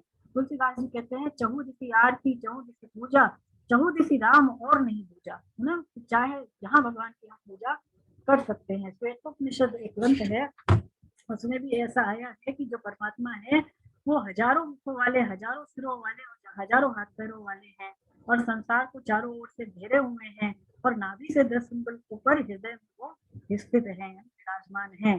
तो परमात्मा किसी से भी दूर है नहीं, ऐसा लगता है पर वो दूर है नहीं। चलिए आगे बढ़ते हैं। फिर 14वां श्लोक। यहाँ ये कहते हैं भगवान सर्वेन्द्रिया गुणाभसम सर्वेन्द्रिय विवर्जितम असक्तम सर्वभृच्चैव निर्गुणम गुणभोक्तृत्व च। वे परमात्मा सब इंद्रियों से रहित हैं, और इंद्रियों के विषयों को प्रकाशित करने वाले आसक्ति रहित हैं, और संपूर्ण संसार का भरण पोषण करने वाले हैं, तथा गुणों से रहित हैं, और संपूर्ण गुणों के भोक्ता भी स्वयं हैं। तो यहाँ पर भगवान कई चीजें कह रहे हैं। पहली चीज कहते हैं परमात्मा इंद्रियों से रहित है। इसका तात्पर्य स्वामी जी समझाते हैं कि परमात्मा जीवों की तरह, देखिए जो संसारी जीव है, परमात्मा जीवों की तरह इंद्रियों से युक्त नहीं है। जैसे हम जीवों के हाथ पैर हैं, नेत्र हैं, ऐसे परमात्मा इंद्रियों से युक्त नहीं है, परंतु इंद्रियों से रहित होने पर भी स्वामी जी कहते हैं कि भगवान इंद्रियों के विषयों को ग्रहण करने में सर्वथा समर्थ हैं, सर्वथा समर्थ हैं। जैसे कि भगवान के हमें कान दिखाई नहीं देते, लेकिन यदि हम पुकारे हैं तो भगवान के कान निरंतर सुनते हैं, भक्त की पुकार भगवान सुन लेते हैं। ऐसे ही भगवान के जो है नेत्र हमें दिखाई नहीं देते, लेकिन भगवान हमें निरंतर देखते रहते हैं। भगवान की जीवा हमें नहीं दिखाई देती, लेकिन जब भी कोई कहीं भोग लगाता है तो भगवान उस प्रसाद को ग्रहण कर लेते हैं। यहाँ पर भगवान कह रहे हैं कि इंद्रियों के विषयों को प्रकाशित करने वाले, यानी भगवान कर्म इंद्रियों से युक्त नहीं है, कर्म इंद्रियों से रहित होते हुए भी कर्म इंद्रियों के सारे काम भगवान करते हैं। भगवान आसक्ति रहित है, आसक्ति रहित तो है, लेकिन स्वामी जी कहते हैं आसक्ति रहित होने पर भी भगवान चींटी से लेकर ब्रह्मा तक, माता पिता से भी अधिक हमारा ख्याल रखते हैं, चाहे हम इस बात को माने चाहे ना माने, है ना, कहीं भी किसी को भी जिस चीज की जरूरत पड़ती है भगवान उस वस्तु को उस तक पहुंचा देते हैं। फिर यहाँ पर भगवान कह रहे हैं कि वो संपूर्ण गुणों के भोक्ता भी हैं। इसका अर्थ ये है कि जैसे माता होती है तो माता का पुत्र यदि खेल रहा होता है, कोई भी क्रिया कर रहा होता है, तो माता उसको देख देख करके प्रसन्न होती है, खुश होती है। और यदि बच्चा खा ले तो माँ ऐसा मानती है कि मेरा भी पेट भर गया। ऐसे ही भक्त की क्रियाओं को देख करके भगवान भी खुश होते रहते हैं। यही भगवान का भोक्तापन कहलाता है। अगला श्लोक, 15वां श्लोक। बहिरन्तश्च भूतानाम् अचरं चरमेव च सूक्ष्मत्वात्तविज्ञेयं दूरस्थं चान्तिके च तत्। वे परमात्मा संपूर्ण प्राणियों के बाहर भीतर परिपूर्ण है और चर अचर प्राणियों के रूप में भी वे ही हैं, एवं दूर से दूर तथा नजदीक से नजदीक भी वे ही हैं, और वे अत्यंत सूक्ष्म होने से जानने में नहीं आते।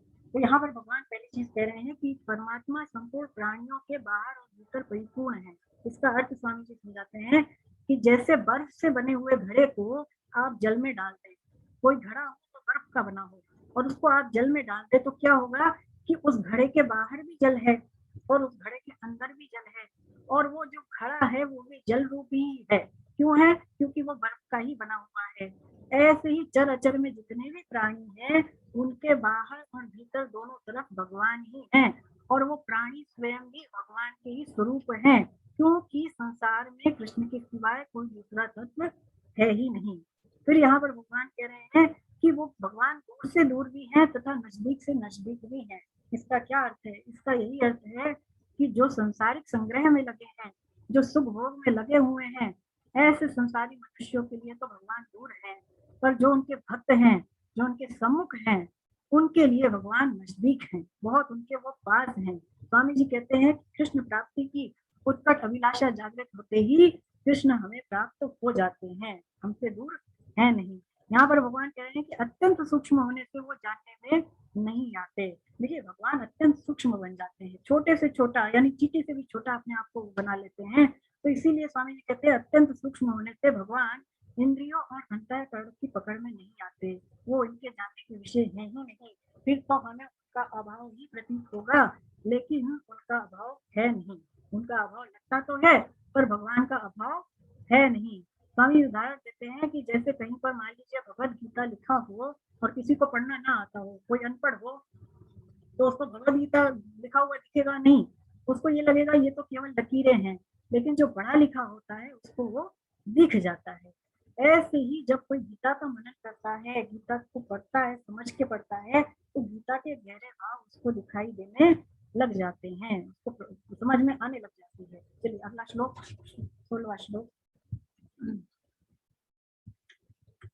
यहाँ पर ये कहते हैं भगवान की अविभक्तम च भूतेषु भक्तमिव च स्थितम भूत भर्त तज्ज्ञेयं विष्णु प्रभविष्णु च। वे परमात्मा स्वयं विभाग रहित होते हुए भी संपूर्ण प्राणियों में विभक्त की तरह स्थित हैं, और वे जानने योग्य परमात्मा ही संपूर्ण प्राणियों को उत्पन्न करने वाले तथा उनका भरण पोषण करने वाले और उनका संहार करने वाले भी हैं। यहाँ पर भगवान कह रहे हैं कि वो परमात्मा संपूर्ण प्राणियों को स्थित करके स्थित है और सबको उत्पन्न भरण पोषण करने वाले और संहार करने वाले, सारी बातें भगवान कह रहे हैं। इसका अर्थ स्वामी जी बताते हैं कि देखिए भगवान से ही सारे प्राणी उत्पन्न होते हैं, सारे प्राणी केवल और केवल भगवान से ही उत्पन्न होते हैं, और उनका भरण पोषण करने वाले भी केवल परमात्मा ही है। भरण पोषण करने वाले भी परमात्मा ही है, और जिनका भरण पोषण हो रहा है वो भी परमात्मा स्वरूप ही है, ऐसा माने। संहार करने वाले भी परमात्मा ही है, और जिनका संहार होता है स्वामी जी कहते हैं वो भी परमात्मा ही है। यानी सब कुछ परमात्मा ही है, क्योंकि वास्तविक सत्ता कभी दो हो नहीं सकती, वास्तविक सत्ता एक ही है, और दो होने से तो असत हो जाता है। देखिए वो जो परमात्मा है वो क्या करते हैं, रजोगुण को स्वीकार करते हैं, तो रजोगुण को स्वीकार करके रजोगुण की प्रधानता से वो ब्रह्मा रूप से सबको उत्पन्न करते हैं। वे ही परमात्मा सतोगुण को स्वीकार करके सतोगुण की प्रधानता से विष्णु रूप से सबका भरण पोषण करते हैं। और वही परमात्मा तमोगुण को स्वीकार करके तमोगुण की प्रधानता से रुद्र रूप से सबका संहार भी कर देते हैं। तो सब कुछ परमात्मा के समग्र रूप का इस श्लोक में वर्णन हुआ है। यहाँ पर एक प्रसंग है कि श्रीधर स्वामी जी जो है एक बहुत अच्छे भक्त हुए हैं भगवान के, और उन्होंने भागवतम पर एक बहुत अच्छी टीका भी लिखी है, बहुत प्रसिद्ध टीका लिखी है उन्होंने। तो उनकी पत्नी का देहांत हो गया। अब उनका एक पुत्र था, वो वैराग्य लेना चाहते थे, परंतु पुत्र छोटा था इसलिए वो वैराग्य ले नहीं पा रहे थे, बड़ी अड़चन आ रही थी। तो एक दिन क्या हुआ कि वो जो झोपड़ी में थे, तो झोपड़ी की छत की बल्ली पर एक घोंसला बना हुआ था। तो उस घोंसले में एक जो है अंडा था। तो अब क्या हुआ, घोंसले में से अंडा नीचे गिर जाता है, तो उसमें से चूजा बाहर निकल के आ जाता है। जैसे ही चूजा निकलता है उसको बड़ी तेज भूख लगती है और वो अपनी चोंच ऊपर की ओर उठाता है। ये सब कुछ श्रीधर स्वामी जी देख ही रहे थे। इतने में क्या हुआ, एक कीड़ा होता है वो उस बल्ली पर चढ़ रहा होता है। तो जैसे ही वो उस चोंच की तरफ चढ़ चुका होता है ऊपर, तो उसके वो गिर जाता है। वो कीड़ा जैसे ही गिरता है तो वो कीड़े जो चूजा था उसके मुंह में चला जाता है, उसकी चोंच में चला जाता है, और वो जो चूजा था उसकी उधर पूर्ति हो जाती है, पेट भर जाता है। तो इसको देख करके वो समझ गए श्रीधर स्वामी जी, और उन्होंने तत्काल अपना घर छोड़ दिया। मतलब ये समझ में आया कि सबका भरण पोषण करने वाले तो परमात्मा ही है ना। हम ऐसा सोचते हैं कि हमारे द्वारा हो रहा है, लेकिन हम नहीं भी हो तो भी उनका जिनका होना है वो परमात्मा कर देते हैं। आगे बढ़ते हैं 17वां श्लोक। दो ज्योतिषामपि तज्ज्योति तमसः परमुच्यते ज्ञानं ज्ञेयं ज्ञानगम्यं हृदि सर्वस्य विष्ठितम्। वे परमात्मा संपूर्ण ज्योतियों की भी ज्योति और अज्ञान से अत्यंत परे कहे गए हैं। वे ज्ञान स्वरूप, जानने योग्य, ज्ञान से प्राप्त करने योग्य और सबके हृदय में विराजमान है। तो यहाँ पर पहली चीज भगवान कह रहे हैं कि वे परमात्मा संपूर्ण ज्योतियों के भी ज्योति हैं। इसका क्या अर्थ है, स्वामी जी समझाते हैं कि ज्योति नाम प्रकाश का है। ज्योति नाम जो है वो प्रकाश का है, यानी जिससे हमें प्रकाश या ज्ञान मिलता है उसी को ज्योति कहते हैं। संसारिक पदार्थों की जो ज्योति है वो सूर्य, चंद्रमा, तारे, विद्युत जैसी चीजें मानी गई है। यानी जो भौतिक चीजें हैं उनको प्रकाश सूर्य, चंद्रमा, तारों आदि चीजों से मिलता है। शब्दों का जो ज्ञान है वो कानों के द्वारा होता है। शब्दों का ज्ञान कान से होता है, तो इसीलिए जो कान है जो शब्द है, शब्दों की ज्योति कान माने गए हैं, और रूप की ज्योति नेत्र माने गए हैं, स्पर्श की ज्योति त्वचा मानी गई है। और इसी तरह से जो ज्ञान इंद्रियों के विषय हैं, ज्ञान इंद्रियों का जो विषय है वो मन के द्वारा होता है। ज्ञान विषयों का ज्ञान इंद्रियों के द्वारा होता है। तो विषयों की ज्योति क्या हुई, इंद्रियां हुई, और इंद्रियों की भी जो ज्योति है वो मन है। इंद्रियों की ज्योति मन है, क्योंकि देखिए विषयों का ज्ञान इंद्रियों को तभी होता है जब इंद्रियों के साथ हमारा मन हो, नहीं तो फिर वो ज्ञान जो है वो हमारे स्वयं में नहीं बैठता है। यदि स्वयं के द्वारा वो जो ज्ञान है वो अगर बैठाना है तो पहली इंद्रियों को जो है मन से जोड़ना पड़ेगा। तो इंद्रियों की जो ज्योति है वो मन है, और मन की भी जो ज्योति है वो बुद्धि मानी गई है। मन की भी ज्योति जो है बुद्धि है, और बुद्धि की भी ज्योति जो है वो स्वयं है, यानी हम जो है वो स्वयं बुद्धि की भी ज्योति मानी गई है। और स्वयं भी किसका अंश है, परमात्मा का अंश है। तो स्वयं की ज्योति कौन हुए, परमात्मा हुए, और वो जो स्वयं प्रकाश परमात्मा है उनको कोई भी प्रकाशित नहीं कर सकता। इसका क्या अर्थ है, इसका अर्थ यही है कि परमात्मा का प्रकाश ही स्वयं में आता है, और स्वयं का जो प्रकाश है वही बुद्धि में आता है, बुद्धि का प्रकाश मन में आता है, मन का प्रकाश इंद्रियों में आता है, और इंद्रियों का प्रकाश ही विषयों में आता है। मूल में जो सबको प्रकाश मिलता है वो केवल और केवल परमात्मा से ही मिलता है। परमात्मा जो है वो ज्योतियों के भी ज्योति और प्रकाशों के भी प्रकाश माने गए हैं। स्वामी जी समझाते हैं कि जैसे स्टूडेंट्स होते हैं ना, तो एग्जाम में क्या होता है, उनको एक के पीछे एक बैठाते हैं, है ना, ऐसे बैठाते हैं रो वाइज। तो क्या होता है कि जो स्टूडेंट्स होते हैं वो अपने से आगे वालों को देख सकते हैं और वो अपने से पीछे वालों को नहीं देख सकते।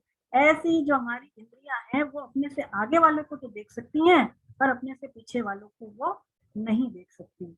यहाँ पर भगवान कह रहे हैं कि भगवान अज्ञान से अत्यंत परे हैं। स्वामी जी कहते हैं कि भगवान जो है अज्ञान से निर्लिप्त हैं। है ना, जैसे जल का पत्ता होता है तो वो जल से निर्लिप्त रहता है, ऐसे ही परमात्मा जो है अज्ञान से निर्लिप्त है, अज्ञान से परे है। जैसे सूर्य में कभी अंधकार आ सकता है क्या? सूर्य में कभी अंधेरा आ सकता है? नहीं आ सकता है। ऐसे ही परमात्मा में कभी अज्ञान नहीं आ सकता, परमात्मा ज्ञान स्वरूप माने गए हैं। स्वामी जी समझाते हैं कि विषयों का ज्ञान तो इंद्रियों, मन, बुद्धि आदि के द्वारा होता है, पर विषयों का ज्ञान विषय केवल जानने योग्य नहीं है। देखिए, विषयों को जानना तो चाहिए, पर केवल विषय जानने योग्य नहीं है, क्योंकि विषयों को जानने से ज्ञान पूरा नहीं होता। तो यहाँ पर भगवान जैसे कह रहे हैं कि जानने योग्य तो केवल परमात्मा ही है, परमात्मा ही केवल जानने योग्य है, और परमात्मा को यदि कोई जान ले तो कुछ भी जानना शेष रह नहीं जाता। इसीलिए भगवान ने अपने आप को ज्ञेय कहा है। भगवान के लिए ज्ञेय शब्द इसीलिए आया है कि भगवान को कोई जान ले तो और कुछ जानना शेष नहीं रह जाता। देखिए, आगे 15वें अध्याय में भी भगवान कहते हैं कि संपूर्ण वेदों में जानने योग्य केवल मैं ही हूँ, और जो मुझे जान लेता है वो सर्वविदित हो जाता है। यहाँ पर अंतिम बात इस श्लोक में भगवान कह रहे हैं कि परमात्मा सबके हृदय में विराजमान है। तो स्वामी जी कहते हैं कि भगवान नित्य निरंतर हमारे हृदय में विराजमान है, चाहे हमें अनुभव हो चाहे ना हो। परमात्मा का अनुभव कैसे करें? भगवान हमारे दिल में तो है, पर हम उनको कैसे अनुभव करें? तो इसका उपाय भी स्वामी जी बताते हैं कि मनुष्य को ऐसा विचार करना चाहिए कि मेरे जीवन में अनेकों अवस्थाएं आई। पहले मैं क्या था? पहले मैं बच्चा था ना, छोटा बच्चा था, और उसके बाद क्या हुआ? मैं बड़ा हो गया, यानी युवावस्था में आ गया। इसके बाद क्या होगा? मैं वृद्धावस्था में आ जाऊंगा। तो ये सारी अवस्थाएं मेरे जीवन में आई, और इसके अलावा अनेक प्रकार की परिस्थितियों से मेरा संयोग वियोग हुआ, देश काल घटना से मेरा संयोग वियोग हुआ, परंतु मैं तो वही का वही रहा। जो अनुभव करने वाला है वो तो एज इट इज वही का वही रहा। तो इसका मतलब मैं शरीर से अलग हूँ, मैं कुछ और हूँ। दूसरा उपाय ये है कि अपने अंदर व्याकुलता होनी चाहिए। देखिए, व्याकुलता होगी तो परमात्मा का अनुभव भी हो जाएगा। जैसे स्वामी जी लिखते हैं कि यदि भूखे को भोजन ना मिले, यदि प्यासे को जल ना मिले, तो उसको कितनी बेचैनी होगी, समझिए। तो ऐसे यदि किसी के हृदय में भगवान के लिए व्याकुलता होगी तो उसको भगवान का अनुभव जरूर होगा, उसको होगा ही होगा। चलिए आगे बढ़ते हैं। 18वां श्लोक। इति क्षेत्रं तथा ज्ञानं ज्ञेयं चोक्तं समासतः मद्भक्त एतद्विज्ञाय मद्भावायोपपद्यते। इस प्रकार क्षेत्र तथा ज्ञान और ज्ञेय को संक्षेप में कहा गया है। मेरा भक्त इसको जान करके मेरे भाव को प्राप्त हो जाता है। तो यहाँ पर भगवान कह रहे हैं ज्ञान, ज्ञेय और क्षेत्र, ये ज्ञान भगवान ने जो अब तक दिया, ये भगवान कह रहे हैं संक्षेप में मैंने दिया। स्वामी जी समझाते हैं कि यदि कोई क्षेत्र को जान लेता है तो क्षेत्र को जानने से उसका क्षेत्र से संबंध विच्छेद हो जाता है, जान जाता है कि मैं जो है वास्तव में क्षेत्र नहीं हूँ, मैं क्षेत्रज्ञ हूँ। इसी प्रकार से जब कोई ज्ञान को आत्मसात कर लेता है तो फिर उसका देहाभिमान मिट जाता है, स्वामी जी कहते हैं। और यदि कोई ज्ञेय को जान लेता है, ज्ञेय को भली बात जानने पर ज्ञेय तत्व की प्राप्ति हो जाती है। भगवान यहाँ पर कह रहे हैं कि मेरा भक्त इसको जान करके मेरे भाव को प्राप्त हो जाता है, मेरा भक्त। तो इसका मतलब भगवान का जो ज्ञान है, भगवान के समग्र रूप का जो ज्ञान है, वो भक्ति से ही हो सकता है, और साधक को भक्त होना चाहिए। देखिए, यहाँ पर कह रहे हैं मेरे भाव को प्राप्त हो जाता है। देखिए, गीता में भगवान ने एक तो ज्ञान के द्वारा और दूसरा भक्ति के द्वारा, दोनों ही के द्वारा उन्होंने अपने भाव की प्राप्ति बताई है। चाहे हम जिस भी मार्ग से चले, हमें भगवान की प्राप्ति हो सकती है। अब देखिए 19 से लेकर जो 34 तक श्लोक है, इसमें भगवान ज्ञान सहित प्रकृति और पुरुष के बारे में बताते हैं। प्रकृति और पुरुष की अब चर्चा भगवान करते हैं। तो अभी अपने पास समय है तो हम जो है एक दो श्लोक ले सकते हैं ना, श्लोकों को लेते हैं।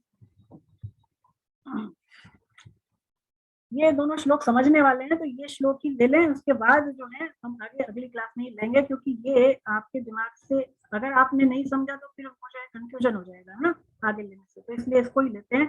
चलिए पढ़ते हैं 19वां श्लोक।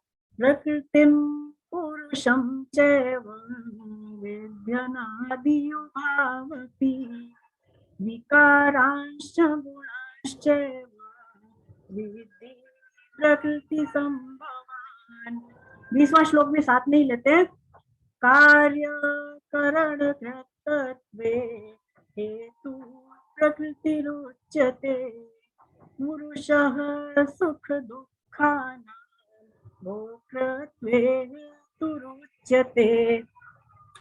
प्रकृति और पुरुष दोनों को ही तुम अनादि समझो और विकारों को तथा गुणों को भी प्रकृति से उत्पन्न समझो।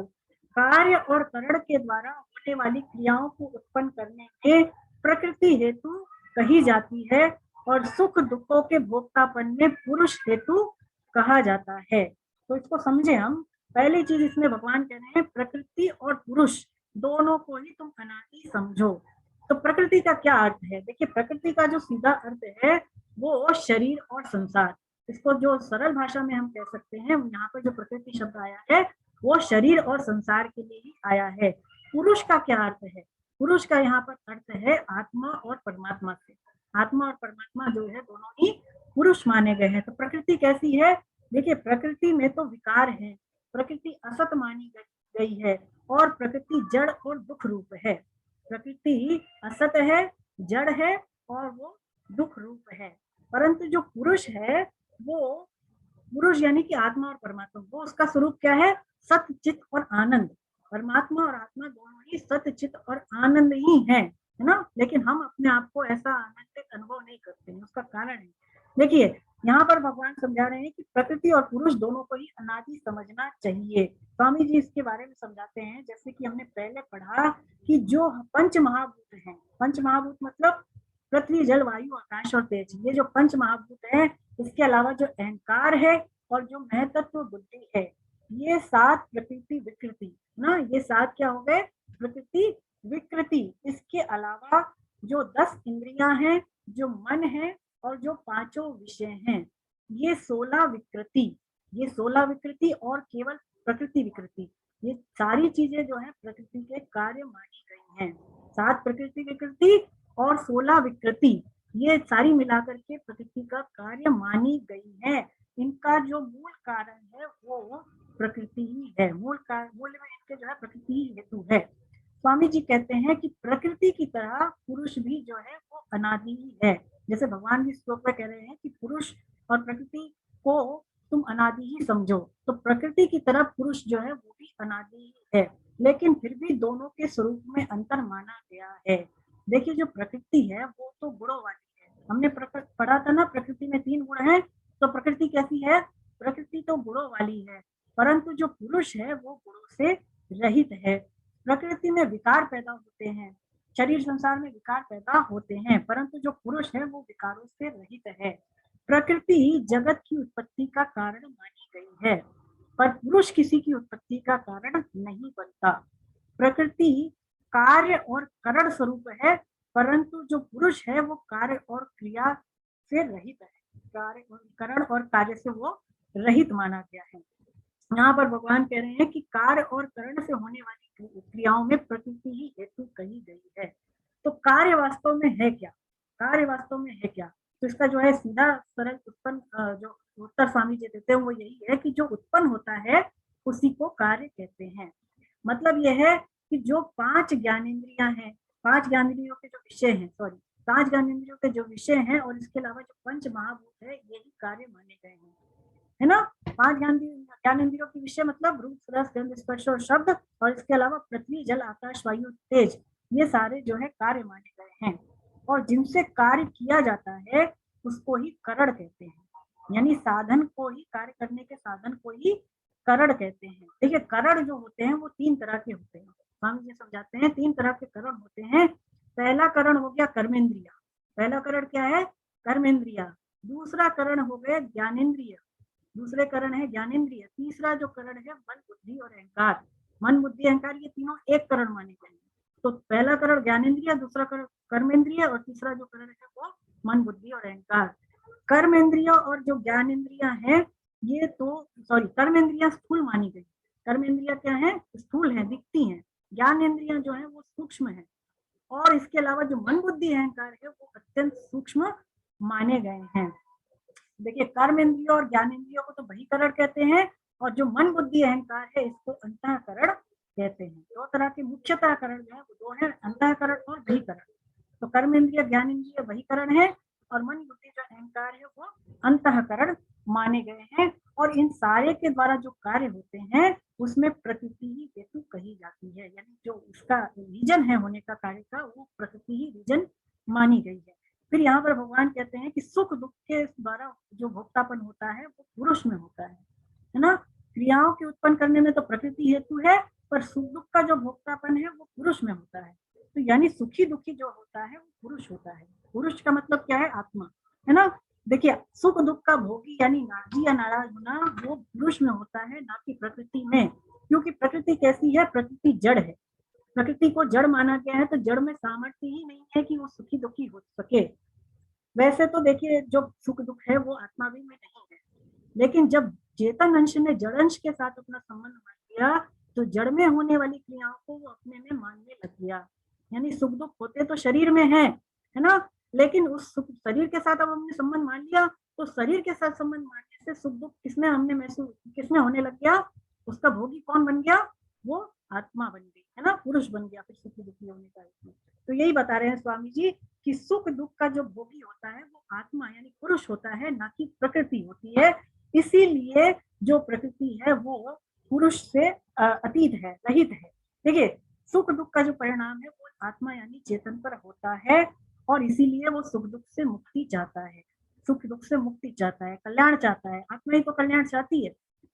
अगर वो सुखी दुख देने वाली परिस्थितियों में सुखी दुखी ना हो, तो मुक्ति की भी उसके अंदर चाहना पैदा नहीं हो सकती।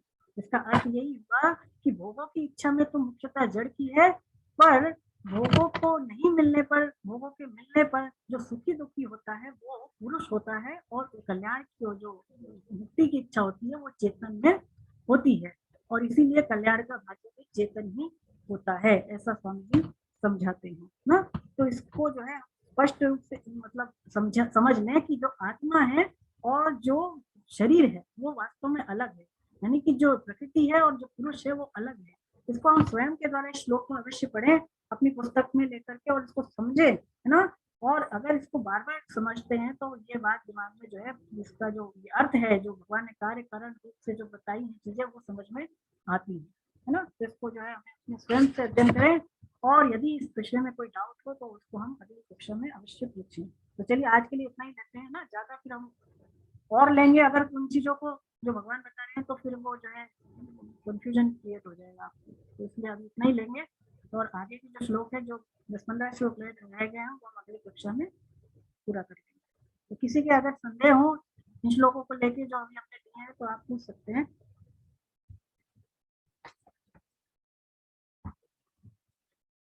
तो किसी के कोई डाउट है इस अध्याय में अब तक जो पढ़ा उसको लेके? रत्ना जी आई हैं। हरे कृष्णा। हरे कृष्णा।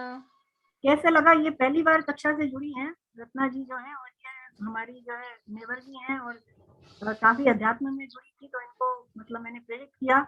ऐसे ही हम भी जो भी अपने जानकार हैं, जो भी अपने जो है आसपास वाले हैं, उनको जो है क्लास बड़ा अच्छा लगा आपसे जुड़ के, बहुत अच्छा लगा। बहुत अच्छी बात है। अच्छा लगा आपको, मेरे को आशीर्वाद दें आप, है ना। मैं ऐसे ही नहीं बहुत अच्छा लगा आपसे। हाँ बढ़िया, छोटों से भी ज्ञान पाके बहुत अच्छा लगता है कभी कभी।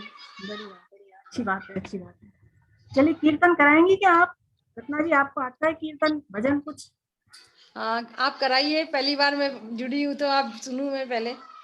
अच्छा ठीक है, तो आप पीछे से गाएंगी साथ में? हाँ जी बिल्कुल बिल्कुल। चलिए ठीक है, हम कीर्तन लेते हैं ना। हाँ जी। कृष्ण राम राघव राम राघव राम राघव रक्षमा। आवाज बहुत नहीं आ रही? आवाज ब्रेक हो रही है, आवाज ब्रेक आ रही है, कुछ समझ में नहीं आ रहा। अच्छा, आवाज ब्रेक हो रही है। और कोई को आ रही है स्पष्ट आवाज? तो कोई और गाए साथ में। रश्मि जी गाएंगी आप? हाँ, ये इसके बोल थोड़े समझ में नहीं आ रहे, मैं गाऊंगी। हाँ आप गाएं, थोड़ा बोल समझ अपने में गोविंद कम आ रहे हैं। इसको गा लेते हैं, हाँ? 2-4 पंक्ति, और फिर गोविंद जय जय हाँ ले ठीक लेंगे है। ना फिर बात में। हाँ गोविंद जय जय ले लीजिए। गोविंद जय जय ले लें। चलिए ठीक है। तो हाँ ये जी। जो है, देखिए, ये जो मैंने आपको बताया ना कि राम राघव, इसके शब्द हैं राम राघव राम राघव राम राघव रक्षमाम, है ना। इसको आप सुने, राम राघव राम राघव राम राघव राम राघव राम रघु रक्ष मां। कृष्ण केशव कृष्ण केशव कृष्ण केशव पाहि मां, है ना। कृष्ण कृष्ण केशव केशव कृष्ण केशव कृष्ण केशव कृष्ण कृष्ण केशव केशव पाहि मां। तो पाहि जब मां। हम हरे कृष्ण महामंत्र बोले तो जो अनिरुद्ध जी महाराज है जो एक दिन में करीब करीब 2-3 लाख हरि नाम करते हैं, उनका ऐसा कहना है कि हम बीच बीच में ये भी बोलें हरि नाम करते समय, जब हमारी 5-6 माला हो जाए तो हमें अच्छा बीच में ये जो मैंने आपको बताया राम राघव लक्ष्मण कृष्ण केशव कृष्ण केशव पाहि मां, के बीच बीच में हमें बोलना चाहिए ना, तो इससे हमारी माला होती रहेगी। इससे माला पता नहीं मुझे। गोविंद जय जय ले लेते हैं ना, बाकी आप ये करें करके जी हाँ जी, बोलिए आप। गोविंद जय जय गोपाल जय जय गोविंद